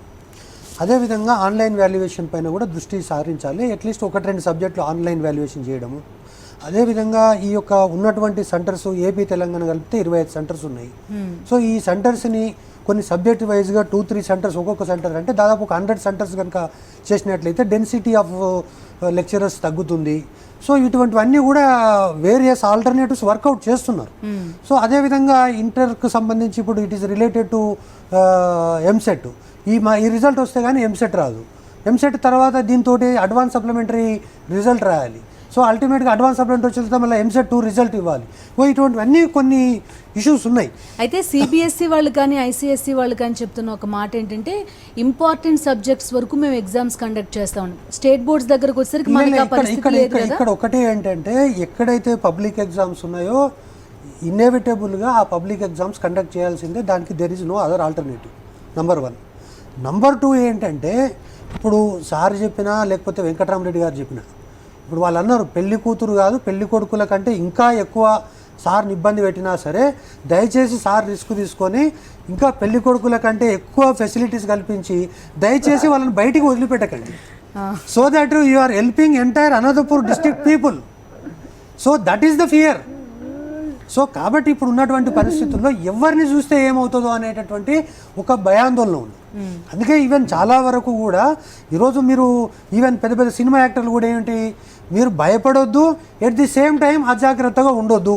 నేను ఇప్పుడు ఉదాహరణకు చెప్తున్నానండి, నేను మీ లిఫ్ట్లో నుంచి పైకి వస్తున్నా, సమ్ పీపుల్ ఆర్ గోయింగ్, అరే వీళ్ళు ఎవరు, ఏమన్నా ప్రోగ్రామ్ కోసం వచ్చిందా, ఈ ప్రోగ్రామ్ కోసం అయినా వీళ్ళు ఎవరు ఇంతకు అని ఒకసారి చూసుకొని వస్తున్నాను నేను. That is my psychology. అట్లా అయిపోయింది మనుషులకు. కాబట్టి ఇప్పుడు ఏంటంటే అల్టిమేట్గా ప్రభుత్వ విద్యారంగానికి, ముఖ్యంగా ప్రాథమిక స్థాయిలో ఉన్నటువంటి విద్యారంగానికి రాబోయే విద్యా సంవత్సరం ఒక ఛాలెంజు. ఎవరైతే రిసోర్సెస్ ఉన్నాయో, నిన్ననే నేను చూసిన ఈ యొక్క reserve bank of India state budget పైన కామెంట్ చేస్తూ రైతు బంధు మీద చాలా చేశారు, బట్ విద్యను మర్చారు, వైద్యాన్ని నిర్లక్ష్యం చేశారని ఒక కామెంట్ చేసి 3% అండి వైద్యం పైన. After 5 years also Kaleshwaram project కట్టగలిగినాం కానీ ఒక హాస్పిటల్ కట్టలేకపోయినాం. ఇప్పుడు ఎవరో కట్టినటువంటి హాస్పిటల్ మనము ఇది చేయాల్సి వచ్చింది. ప్రియారిటీస్ మార్చుకోవాలి. ఎడ్యుకేషన్ సిస్టంలో కూడా ఈరోజు చెప్తున్నా, ఐఎమ్ వెరీ థ్యాంక్ఫుల్ టు మన వైస్ ఛాన్సలర్ గారికి, వెంకటరామరెడ్డి గారికి. సార్ మీరు మీ ఆయామంలో ఇచ్చిన ప్రతి ఇంజనీరింగ్ కాలేజ్ నా కలెక్టర్ ఆఫీస్ కన్నా ఉంది, లేకపోతే రెసిడెన్షియల్ స్కూల్స్ కన్నా ఉన్నాయి. Okay, so health and education వీటికి ఎక్కువ డబ్బులు ఖర్చు పెట్టాల్సినటువంటి అవసరం ఇప్పుడు ఆన్లైన్ అనేటటువంటిది. సో కాబట్టి ఇవన్నీ ఉంది. తర్వాత మేజర్ ప్రాబ్లం ఇప్పుడు సబితా ఇంద్రారెడ్డి గారు చెప్పింది చాలా సీరియస్గా తీసుకోలే. He has to take very serious. ఆయన ఏమన్నాడు నిన్న, నేను ఒక వెంకటరామరెడ్డి గారు సార్ ఒక చిన్న విషయం, ఒక ప్రైవేట్ స్కూల్ నుంచి ఒక పేరెంట్ని అడిగాడు ఫీజు, మామూలుగా అడగకుండా మీ డాడీ ఉన్నాడా, బాగున్నాడా, చదువుకుంటున్నావా, ఆన్లైన్ క్లాసెస్ అన్నీ విన్నావా, అవన్నీ మంచి చేస్తున్నావా, హోంవర్క్ పంపించాను చేసావా, అంత చేస్తే అంత బాగానే ఉంది, మరి ఒకసారి డాడీ ఉన్నాడా ఇస్తావా అని అడిగారు. అంటే డాడీకి ఇస్తే ఆ డాడీ ఏమన్నాడు, ఏం సార్ ఏదో డ్యూ ఉందా 6,000, మరి అది కట్టాలి కదా, కొంచెం కడితే బాగుంది. అంటే ఏం సార్ ఏం మాట్లాడుతున్నారు, అసలు ఎవరు చెప్పమన్నారు మీ ఆన్లైన్ క్లాసెస్, నన్ను అడిగినావు కాబట్టి నేను మర్యాదగా చెప్పాను, ఒకవేళ ఇంకెవరన్నా అడిగితే అమర్యాదగా చెప్పే అవకాశం ఉంటుంది, ఈ టైంలో పొరపాటును మీరు ఫీజు కలెక్ట్ చేయొద్దు అన్నారు. చాలామందికి అర్థం కావట్లేదు. తెలంగాణ గవర్నమెంట్ ఇచ్చింది ఓన్లీ ట్యూషన్ ఫీజు అన్నారు. యూ విల్ సర్ప్రైజ్, ఇంటర్మీడియట్లో ట్యూషన్ ఫీజు ఎంత అంటే ఫస్ట్ ఇయర్లో 1960, సెకండ్ ఇయర్లో 1740. అవి అంతే ఫీజులు. మీరు ఇక ఎలాంటి అదర్ ఫీజెస్, ఎంసెట్ ఫీజు, ఈ ఫీజు ఆ ఫీజు వసూలు చేయడానికి లేదు. They can run the education institutions. అదేవిధంగా ఇవన్నిటికంటే ముఖ్యంగా ప్రజలలో ఉండేటటువంటి పర్చేసింగ్ పవరు, డబ్బులు, ఈ యొక్క ఆర్థిక మాంద్యం ఏదైతే ఉన్నదో అల్టిమేట్గా ఈ యొక్క ప్రైవేట్ విద్యా సంస్థలను కుంగదీసేటటువంటి ప్రభావం ఉన్నది. సో అది కూడా the major issue to the private institutions. కాబట్టి వీటన్నిటిని కూడా ఆలోచన చేసుకొని వాళ్ళు కూడా దానికి సంబంధించినటువంటి ఆల్టర్నేటివ్స్ ప్రిపేర్ చేసుకోవాల్సి వస్తుంది. రైట్ అండి. ప్రసాద్ రెడ్డి గారు, ఇంతకు ముందు మీరు మాట్లాడారు cream of the students foreign education వైపు వెళ్తున్నారని. కొంతవరకు డౌన్ ట్రెండ్ ఉండే అవకాశం కనబడుతోందా ఆఫ్టర్ కోవిడ్? ఇప్పుడు ఆల్రెడీ కొంత డౌన్ ట్రెండ్ ఉందంటున్నారు, ఇది ఇంకా కొంత ఎక్కువయ్యే అవకాశాలు ఎంతవరకు కనబడుతున్నాయి?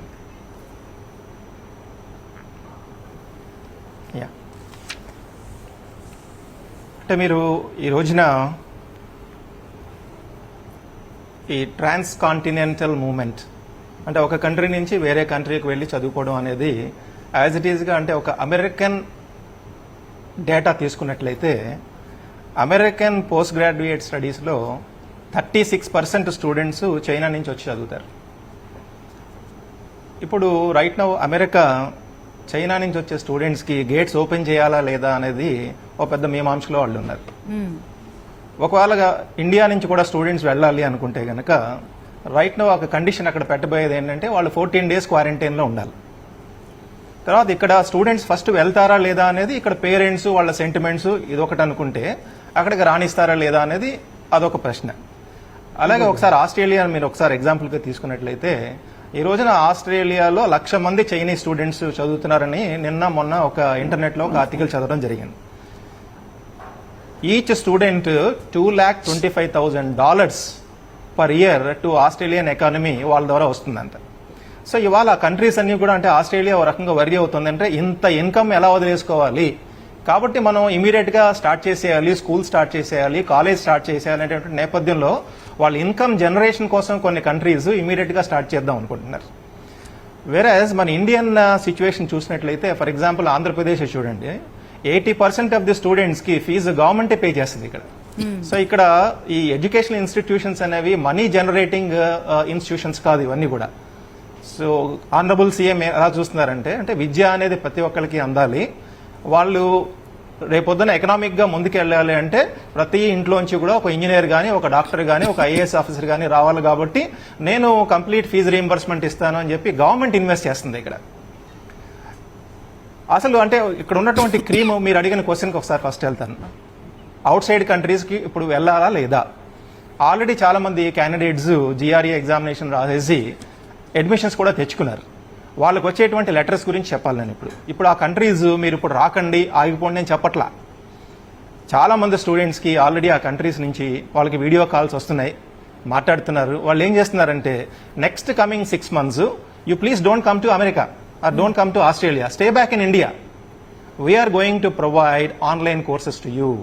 ఆన్లైన్ కోర్సెస్ కూడా వాళ్ళు ఏం చేశారంటే ఒక కోర్సుకి కొన్ని క్రెడిట్స్ ఉంటే కనుక ఆ క్రెడిట్స్లో మళ్ళీ అగైన్ మైక్రో క్రెడిట్స్ కింద డివైడ్ చేశారు. అంటే ఆ కోర్సులో డిఫరెంట్ అంశాలని తీసుకుని డిఫరెంట్ అంశాలకి డిఫరెంట్ క్రెడిట్స్ ఇస్తూ వాళ్ళకి ఒక షెడ్యూల్ పంపించేశారు. ఈ మైక్రో క్రెడిట్ మీరు ఈ రోజున తీసుకోవాలి, ఈ క్రెడిట్ ఈ రోజున తీసుకోవాలి, ఈ పర్టికులర్ టూల్ ద్వారా మీకు డెలివరీ జరుగుతుంది, మీరు ఈ టూల్ ద్వారా ఎగ్జామ్ రాయాలి. మీరు ఎగ్జామ్ రాస్తున్నప్పుడు ఫర్ ఎగ్జాంపుల్ ఇవాళ ఎలాంటి టూల్స్ ఉన్నాయంటే చాలా మందికి తెలియదు. ఫర్ ఎగ్జాంపుల్ ఇంట్లో కూర్చొని పరీక్ష రాస్తున్నప్పుడు మనం అనుకుంటాం మన ఇంట్లోనే కదా పరీక్ష రాస్తున్నాం, టెక్స్ట్ బుక్ ఓపెన్ చేసేద్దామని. మీకు వీడియో కెమెరా ద్వారా అది చూడడానికి అవకాశం ఉంది. లేదు కొంతమంది ఏం చేస్తారంటే ఒక విండోలోంచి నేను క్వశ్చన్ పేపర్ వస్తుంది కదా నెక్స్ట్ విండోలోంచి నేను యాక్సెస్ చేసి ఆన్సర్స్ తెలుసుకుంటాను అంటే ఈవెన్ క్రాస్ విండో మూమెంట్స్ని కూడా పసిగట్టేటువంటి సాఫ్ట్వేర్ ఉంది.